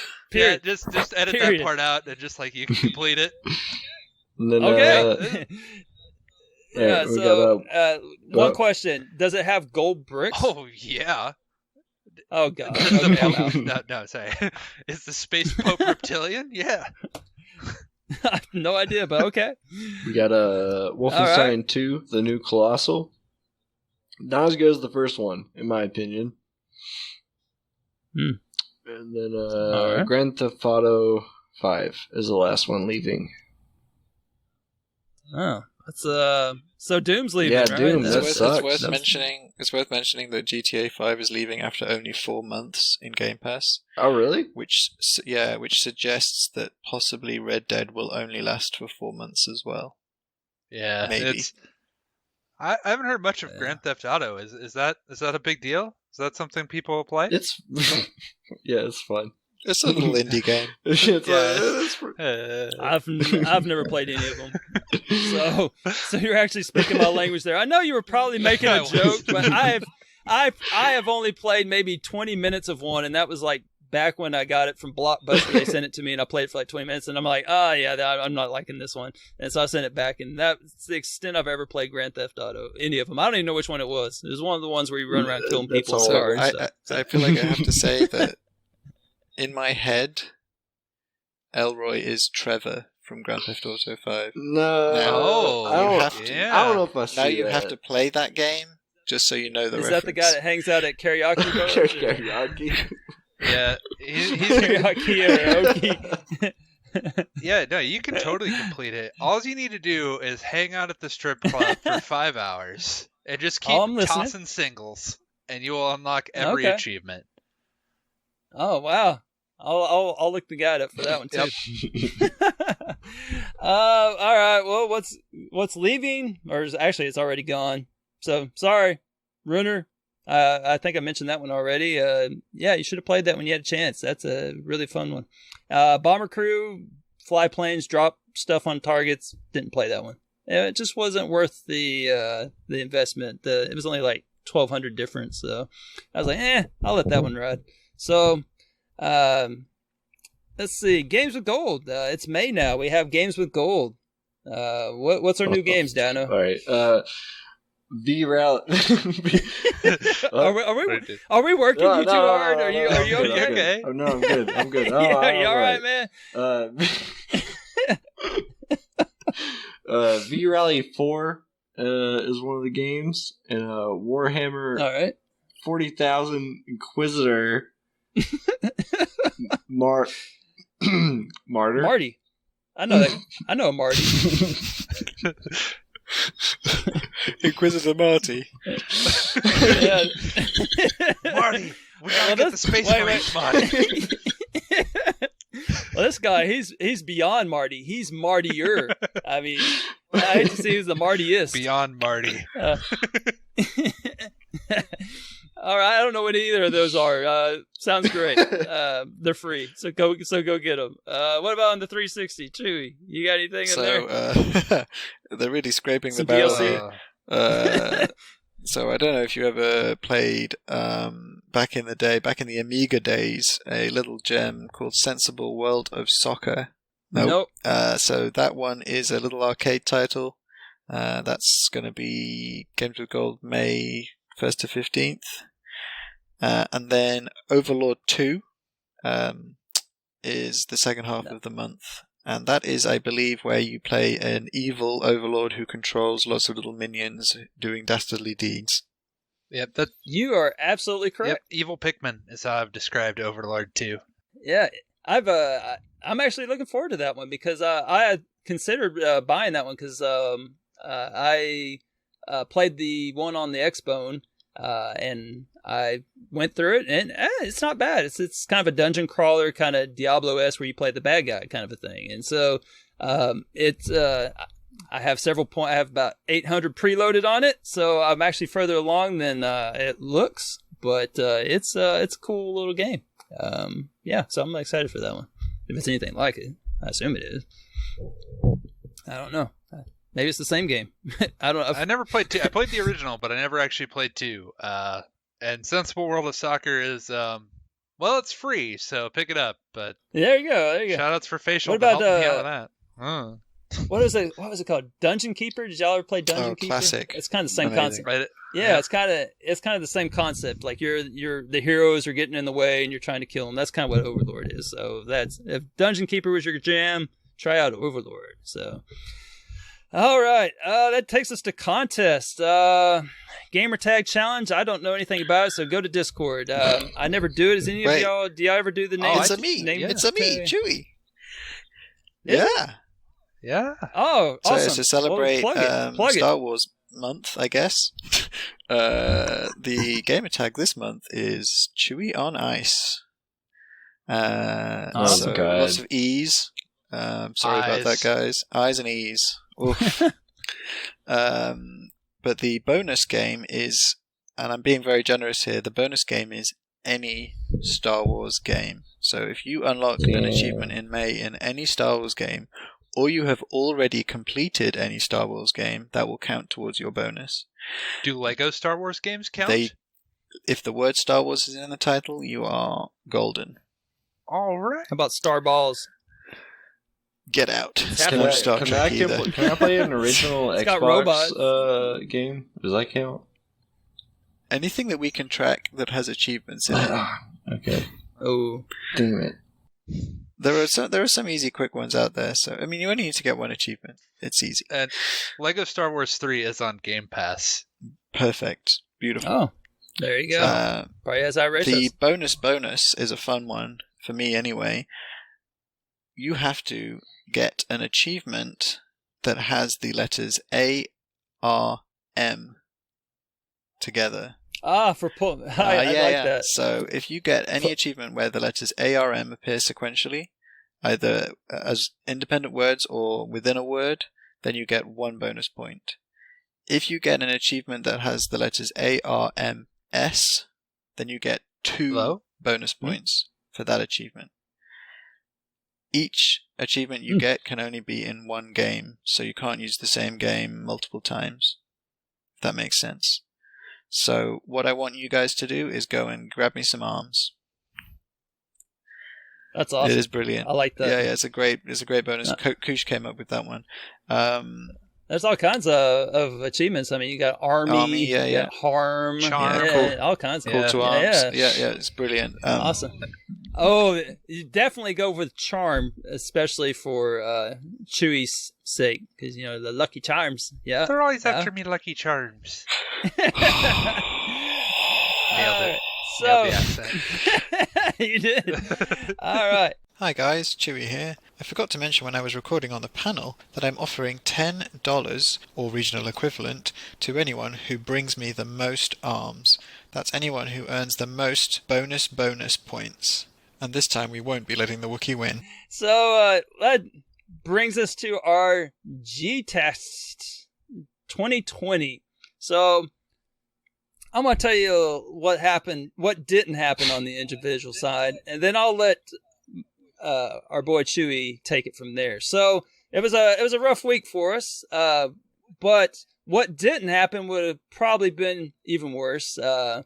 Waka, he stood at the ledge. He was staring at the ledge, and he looked it down. He said, "Line, none shall pass." And he stood his ground for whatever reason, and he damn near got eliminated, guys. But he was second on deck, and then below him was Mental Knight, who I saw recently in the Discord, who jumped out with a lot of points, and then I guess just took a nap or something, and slid through the night, and he was safe by 5 points.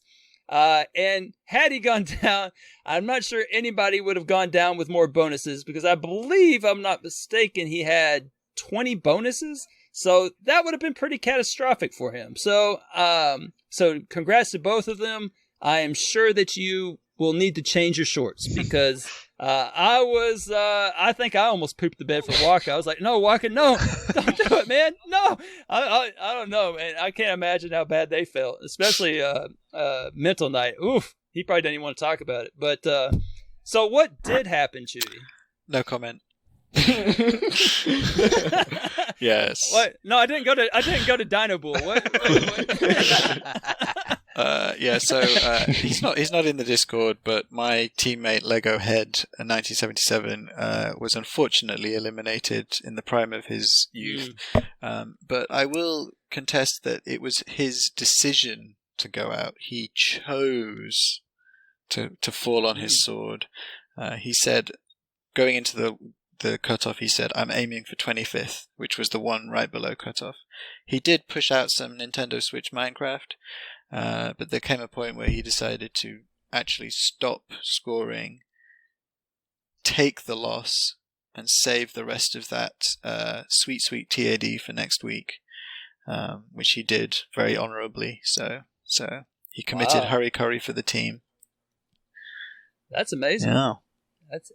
Not every hero wears a cape. I mean, he'd used up all of his bonuses, so even if he'd managed to survive this week, it was only, a matter of time. Not every hero is 6 feet tall. But Arthur sure should be. But the other person now was no stranger to our Discord as well. That was Zelexi. He finished below Lego, and I think he still had a bunch of bonuses in the tank, did he not? I think so, yeah, actually. Let's see, let me go navigate away from my Broforce page that I had pulled up. So excited for that one, but yeah, I think he took some bonuses to the grave, and if not, then I am completely wrong. So there you go. But the team side, it wasn't very interesting until he had no bonuses. Oh wait, no, I lie. Oh. He had 1, 2, 3, 4, 5, 6. He had a few, not many. 5 or 6. Enough that he could have saved himself, probably. I'm sure, but. On the team side, it was You're the man always, and they had been pulling themselves out like the last second using their non-TA members status, and they had they'd been kind of no stranger to the line, and so finally they tried to pull the shenanigans again. It looked like it was going to work, but then Orangadang he and his teammates were able to overcome it. So it was actually really interesting. So there was a Discord chat going on this morning. I couldn't join this morning, but I don't know if that's a recurring thing, but if you're interested in this stupid contest and are interested in play-by-play, I assume that's the place to be come around Monday morning. Or whatever time zone you're in if you're a Wookiee. So anyway, so that was that. And so freaking individual, man, 9,000. You have to score 9,000 a week. What? 9,000? It's over 9,000. What? Yeah, that's the exact reaction everyone should be having. Like the power level is way too high. This is stupid. Anyway, okay, there you go. I had to complain about it a second time. So, all right, let's wrap this up. Let's see, completions. Vulgar, we haven't heard from you in a while. What you got? Oh boy, Chesno has a new milestone: 100 completed games. Freemhole has a new milestone: 250 completed games. Mattism, Doom Guy has a new milestone: 500 completed games. Got my announcer voice. Wow. Everything. Man. Yeah. You can just keep going, Oh, man. Yeah. We got some completion percentages. Hackin' Pone has reached a new completion milestone. Completion percentage of 61%. Michelle Matriarch, I can never pronounce your name. I'm sorry. I've known you for a while. Has reached a completion percentage of 74%. All right. That's pretty good, man. You got more in you? Oh man, I can do this all day. I didn't hear no bell. We got some streaks. Oh wait. You know, Big L usually does these. I'm just saying. Oh yeah, usually... I can do. Let's see if we can find him. L, are you here? Yeah, I can do some streaks. Skeptical Mario is on a non-existent 10-day achievement win streak. Get a real streak. So is P-Tart TX is on a 10-day achievement win streak. Dunkos also on a 10-day achievement win streak. Kingsman 2625 is currently on a 10-day win streak. So is Retro Chief 1969 on a 10-day win streak. Giggity. Wheezy Fudge is on a 10-day win streak. And the Joe Dean is on a 10-day win streak. That's not awesome, a real streak. Man. Go play some games for fun. ElroyOMJ is on a 1,000 day achievement win streak. Seamus McLimey is on a 1,300 day achievement win streak. Lady Licky is on a 9,001 day achievement win streak. What? 9,000? All right. I'll go back in. I'll do this ratio one. I can keep doing this. I got it. Yeah, you're just flying through, man. Waka Pale is a new milestone, a TA ratio of 2. Wow, I will never do that. And coincidentally, he almost deposited a number 2 in his shorts this morning. Yeah, he is. So we got some achievements won, and this is my least favorite part, so I'll butcher this. Hold on. Carpe Adam 79 has 4,500 achievements won. Skeptical Mario has 11,000 achievements won. Elephant 77. The H and the E and the L are all silent. It's elephant. Everything otherwise is irrelevant. Has 13,000 achievements won.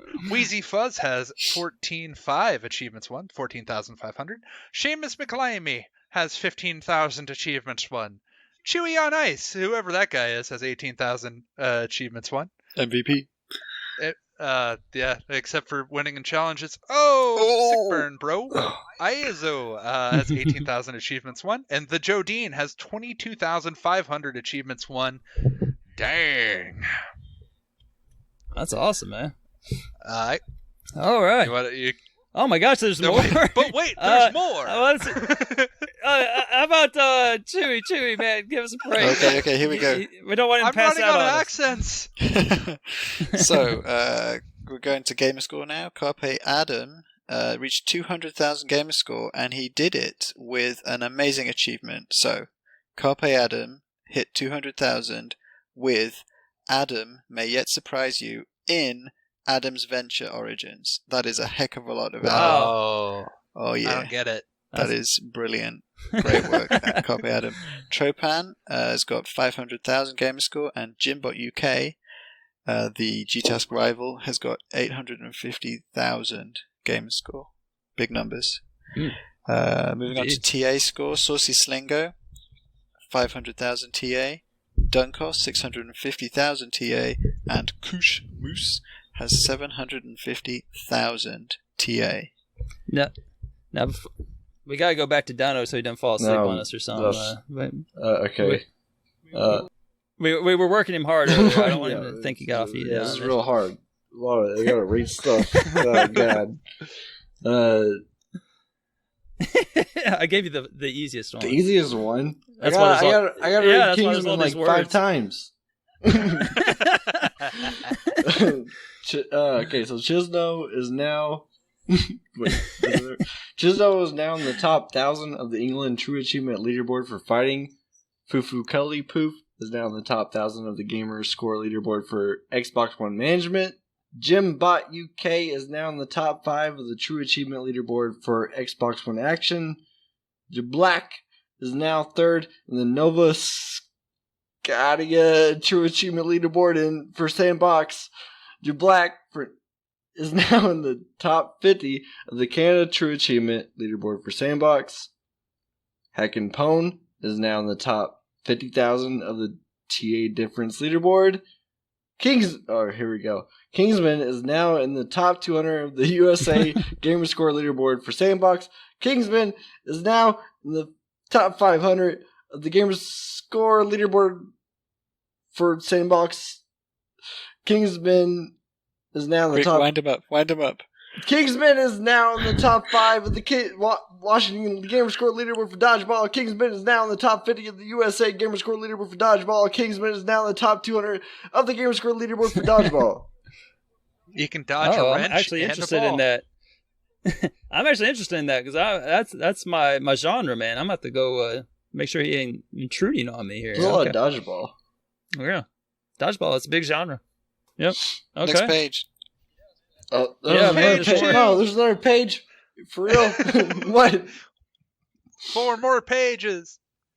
Oh, I didn't see that. Okay. Oh, there's people down here too. Okay, Death Dealers language is now.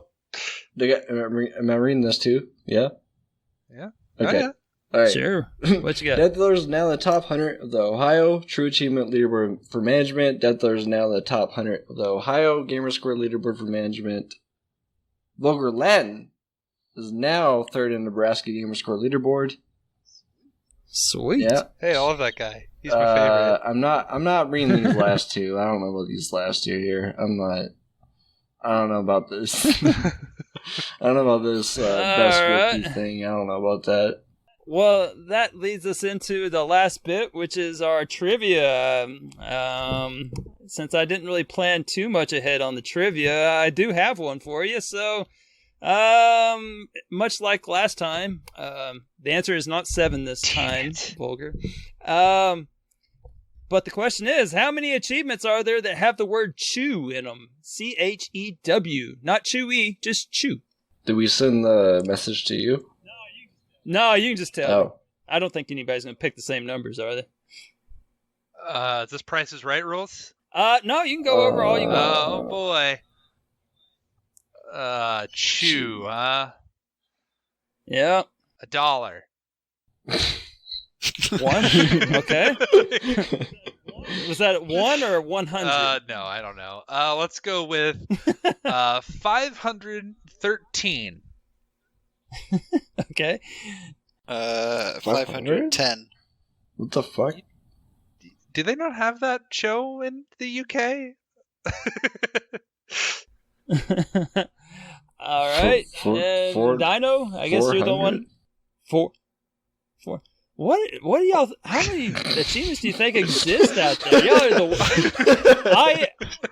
I am not giving a point to anybody. The worst. I thought it was. We thought it was just like chew anywhere in it, like just the string chew. It is. Oh yeah. Just the word chew. 500. Yeah. No. I say 50. Wait. You're changing it. Oh, you can redo it? $1. Y'all all 6. lose. There were 6. All right. For those of you that were playing along at home and were not terrible, the answer was 15. 15. Not 500, not 400, not whatever the heck they were guessing. It is 15. It is greatly helped by the fact that there is about, half of them are pina colada or whatever that's called. Pina, whatever. Viva Pinata. Chunicorn was a popular one. So in there my you go. defense, There's a couple chewy ones. In my defense, we've been recording now for 6 hours. I've been here all day. Speaking of which, in my defense, you can find us in all kinds of places. Twitter, Mixer, Discord, Patreon. Just type in AH101 and I'm sure you'll find it, or just hit one of us up on True Achievements and we'll tell you how to get there. So, but I always wonder, how did you find us in the first place if you don't know where to find? But whatever. Whatever. So, guys, thanks for joining me today. Any final thoughts or anything? Check out Dinobull.bandcamp.com. That's my final thoughts. All right. Anybody else got anything to plug? Vulgar, I think you said something about maybe some Jackbox get-togethers or something. So if you've been skipping around, Jackbox will be go to the Jackbox section of the AH101 Discord. We're going to have one, if you're listening to this, the day that it comes out. It'd be that Friday. So Friday at 10 p.m. Central, you can use Google to figure out how that is in your own time zones. And also buy Ultimate Chicken Horse. Buy it. All right. Well, thanks again for joining me. I guess we'll see y'all next week. Class is dismissed. Bye. Bye. Bye.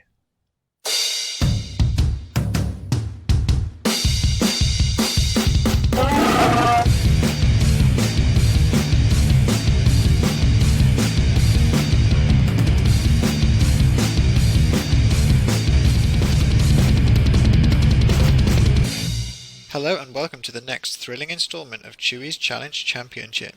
We've got the results of April's challenges and we'll be announcing May's, including a special guest challenger. Unfortunately, due to stuff that's happening at the moment, we won't have another blow-by-blow of any of the matches. Hopefully that will return in the near future. First up on April's challenges, Facial LaFleur challenged Mattism and Dinobull to earn the most achievements in TA's Crab event.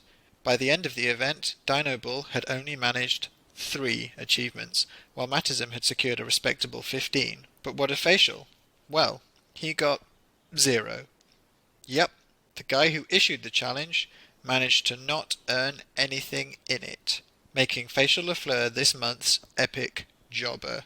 For our second challenge, in an interesting twist on a scoring contest, recent retiree X the Hero had challenged notorious non-scorer Fufu Cuddly Poof to a challenge for least gamer score. That's right, Whoever earned the lowest won. By the end of the month, X had earned 3,317 gamerscore, but Fufu managed to not score him with just 2,650 for the win. Our third challenge had Vulgar Latin taking me on to have the highest TA score by the end of the month. He started the month with a 5,646 TA lead at 767,140 to my 791,494. Although we both made solid gains, Vulgar seriously extended his lead as he ended the month on 838,398 to my 812,960. For those who can't do quick head maths, that's a lead of 25,438. Earning a massive 41,258 TA in the month also made it Vulgar's best month ever. It's almost like he was trying to make a point to destroy me. That decisive win also makes him our first Intercontinental Champion. Yep, why have one title belt when you can have more than one? For Challenge 4, Freemhole tasked 4 other members of the community to pull out their dusty Kinects and get a wiggle on to combat the quarantine blues in a challenge for most Kinect-required gamerscore. Big L was at the bottom of the pack with 325 gamerscore.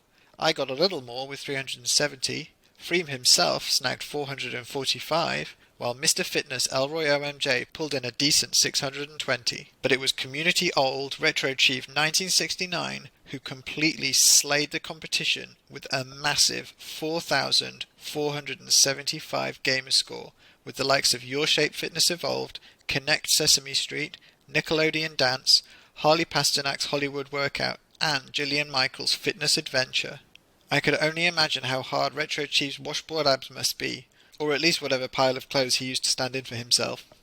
Challenge 5 came courtesy of new patron Chesno, who joined up with his fellow Brit Jimbot UK to take on Midwesterners Skeptical Mario and Fug in a battle of completions.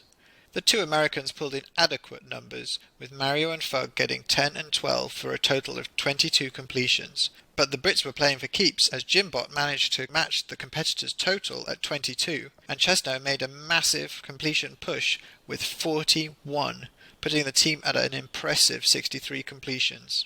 Finally, Kushmoose was hoping to take down title holder ElroyOMJ by targeting him where it hurts, in the ratio. Unfortunately, Kush underestimated Elroy's commitment to the GTASCTT as he pulled in thousands of TAD in these last few weeks. Kush could have made it work for him, but he also took advantage of the double surviving Mars exploit, which no doubt dragged down his numbers. Ultimately, he landed at a solid 2.45 ratio, but Mr. I only play quick and easy games, Elroy, knocked it out of the park with 3.18, pretty much his best ratio ever. Can no one stop this train? With April in the dust, we're now ready to move on to the challenges for May, and let me tell you, we have some real doozies here. Firstly, we're starting simple, as after scoring a little, Fufu is ready to score a lot. He's challenging the man of many hats, Hutton90, to a straight-up gamerscore battle. Next up, we have another challenge dreamed up by the most wholesome of the Freems, Freemhole, who is taking on Kush, Fug, Matrock, and Vulgar in a completions challenge that has a little better completion matter style twist. Each completion will have a modifier attached to it based on the game's ratio, so the higher the ratio, the more valuable the completion is. Freems figured out some fancy-pantsy scoring mechanism that I'll be using, but basically rats don't really count for much, and Game Pass is probably where it's at. Next up, we got 2 new patrons recently in the forms of Mr. Essential Freaky RO and Atishu. I encouraged them to get into a little rookie matchup, and Mr. Essential laid down the gauntlet for a battle of true achievement score. Our 4th challenge came from the challenge queen herself, P-Tart TX. She's hooking up with her husband, Mr. P-Tart, to form the Tarty Twosome tag team, and she's going crazy with a 5-way tag team battle of most gamerscore in games under 1000 gamerscore. That means mostly XBLA or Windows Phone games, but also oddities like the first Condemned game. Also, if a game has less than 1000 in its base game, but the DLC pushes it over the line, it does not count. The other 4 tag teams battling it out are Rorker and Vulgar, aka the Rourke and Latin Connection, Fufu and Big L, aka Quick Marriage Annulment, Kush and me, aka Furry Friends, and Matrock and Chesno, aka Sheba Squad. This is the challenge with the most participants that we've had so far, and there's already a lot of banter about it in the Patreon Discord channel. It's going to be a bloodbath. Challenge 5 comes from yours truly.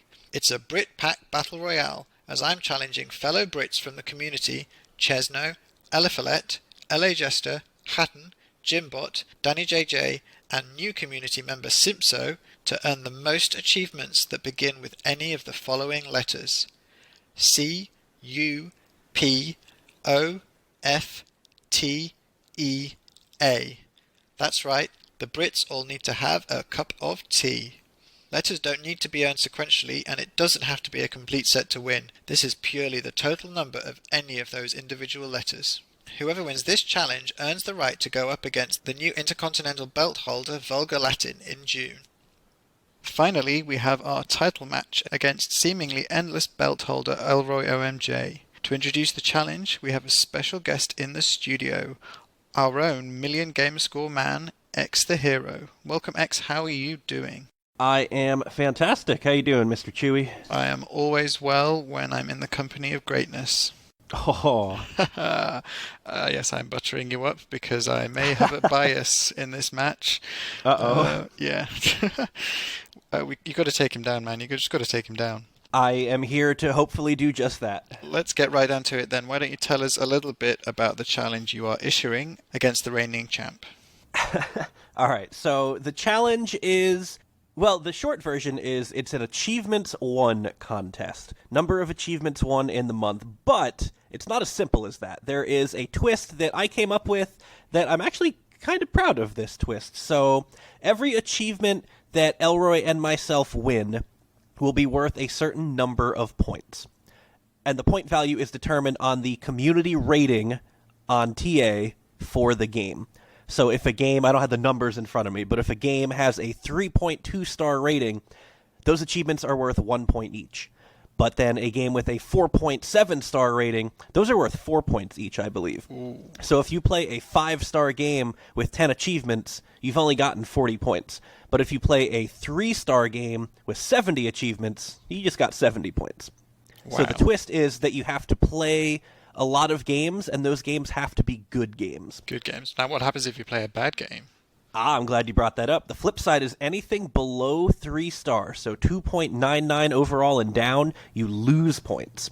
And you can lose points quicker than you can gain points. So if you play a 1-star game, you're losing, I believe, 4 or 5 points per achievement. If you play a 2-star game, you're losing 3 points per achievement. So if you play the utter garbage, in the 0.09 or 0.9 star rating, I believe you're losing 6 points for every achievement. So the goal here is to score a lot in good games. So it's a better games matter. Better games matter, yeah.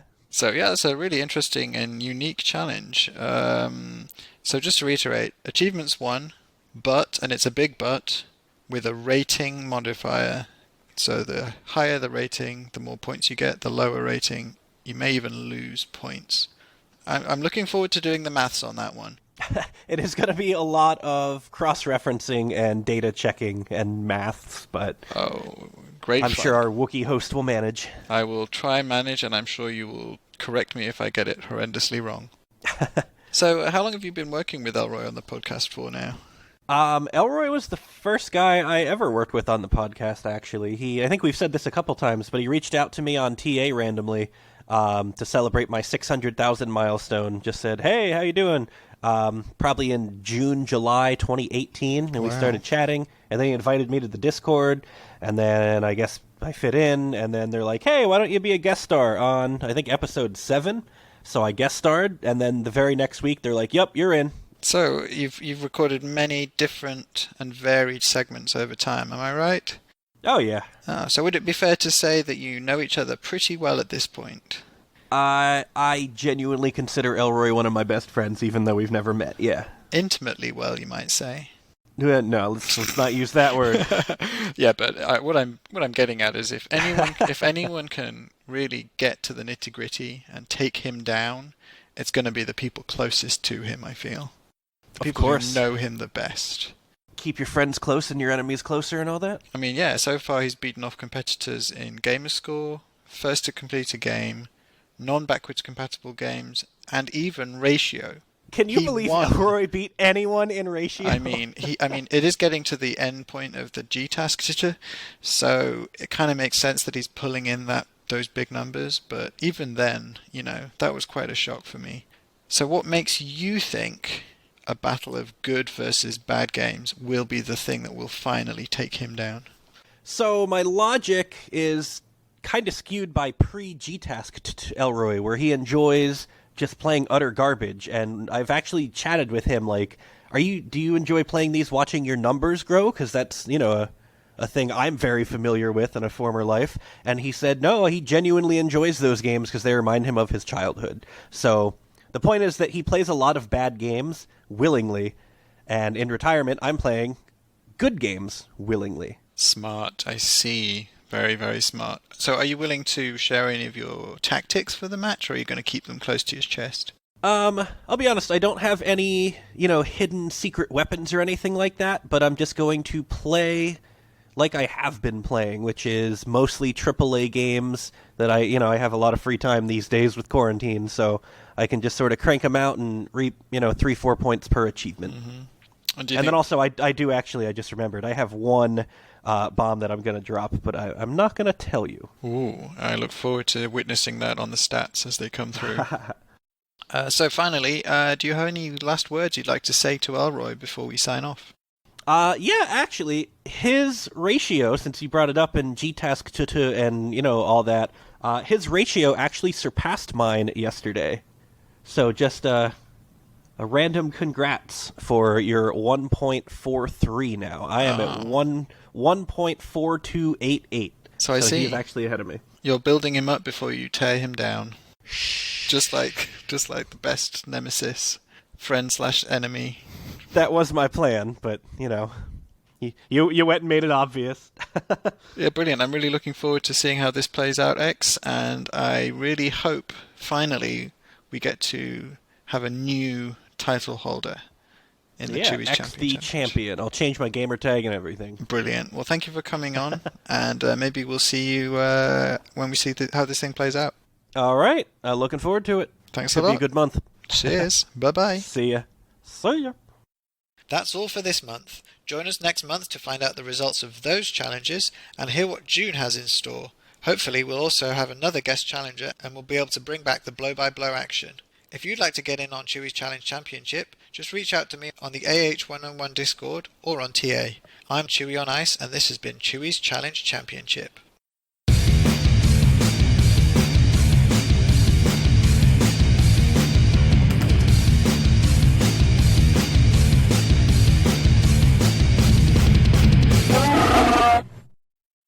Hey everybody, this is Koosh Moose with your Gamertag Challenge update.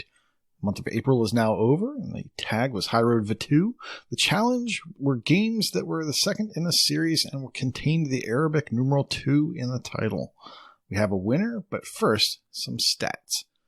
We had 31 participants, we had 207 earned letters, 10 bonus achievements from Forza Horizon 4, 116 sequel points were earned, culminating in 543 draws. Our number one bonus getter, once again, Reset 42 with 47 bonus achievements. And our winner is Northern Lass. Next up, our accidental patron drawing for the month of April is Mint Real Bead.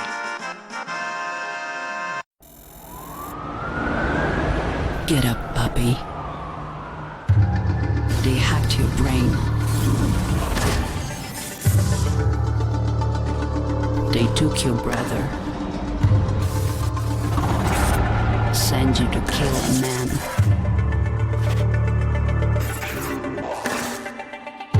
They took it all and they left you to die.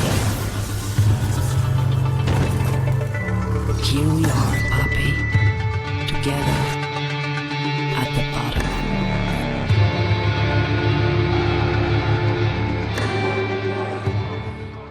Hello everyone, I'm Waka, and I agree with ElroyOMJ. GTASCTT is stupid right now. We need around 8,000 true achievement difference week after week to stay in for the last few weeks before all hell breaks loose in the finals.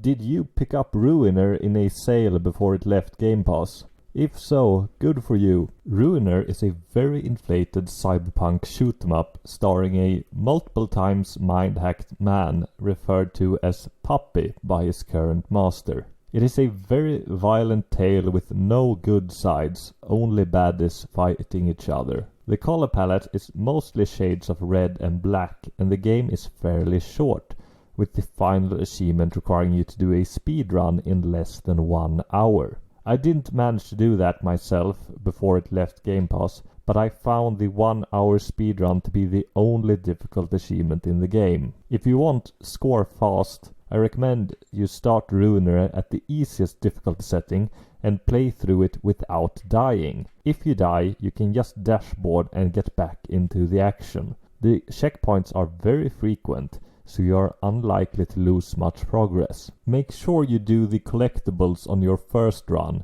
as I'm told they are glitchy if done on a second playthrough. There are coins, cats, angels and host piles to look out for. There are not many of them, and if you miss them, you can chapter select to the ones you've missed. Just make sure you get all the collectibles before starting a second playthrough, which should be New Game Plus. This is by far more difficult than the easy setting, but shouldn't pose too much of a problem with all your upgrades, and completing the second playthrough will award you with all the difficulty related achievements. Third step is finishing the wave-based arena mode, which can be completed within an hour or two. You have unlimited continues, and the target score appears to be very low. At this stage, you should have all achievements besides Faster Than a Bullet for completing a speedrun, Die Hard for dying 666 times, and Dress to Kill, which the final requirement for is completing a speedrun in less than 1 hour, which is a very narrow time. I should also warn you that the speedrun is glitchy and frequently crashes near the end of the game, which is very disheartening. Right now, I've spent 12 hours on Ruiner, only missing 666 deaths and Dress to Kill, putting me at 1,385 game score worth 6,500 TA, out of the game's 1,500 game score and 8,400 TA. I consider 5,000 true achievement difference starting from scratch to be very good in 12 hours. Did I mention you need 8,000 TAD to stay in on the solo side every week? GTASCTT is stupid. Have a nice day, everyone.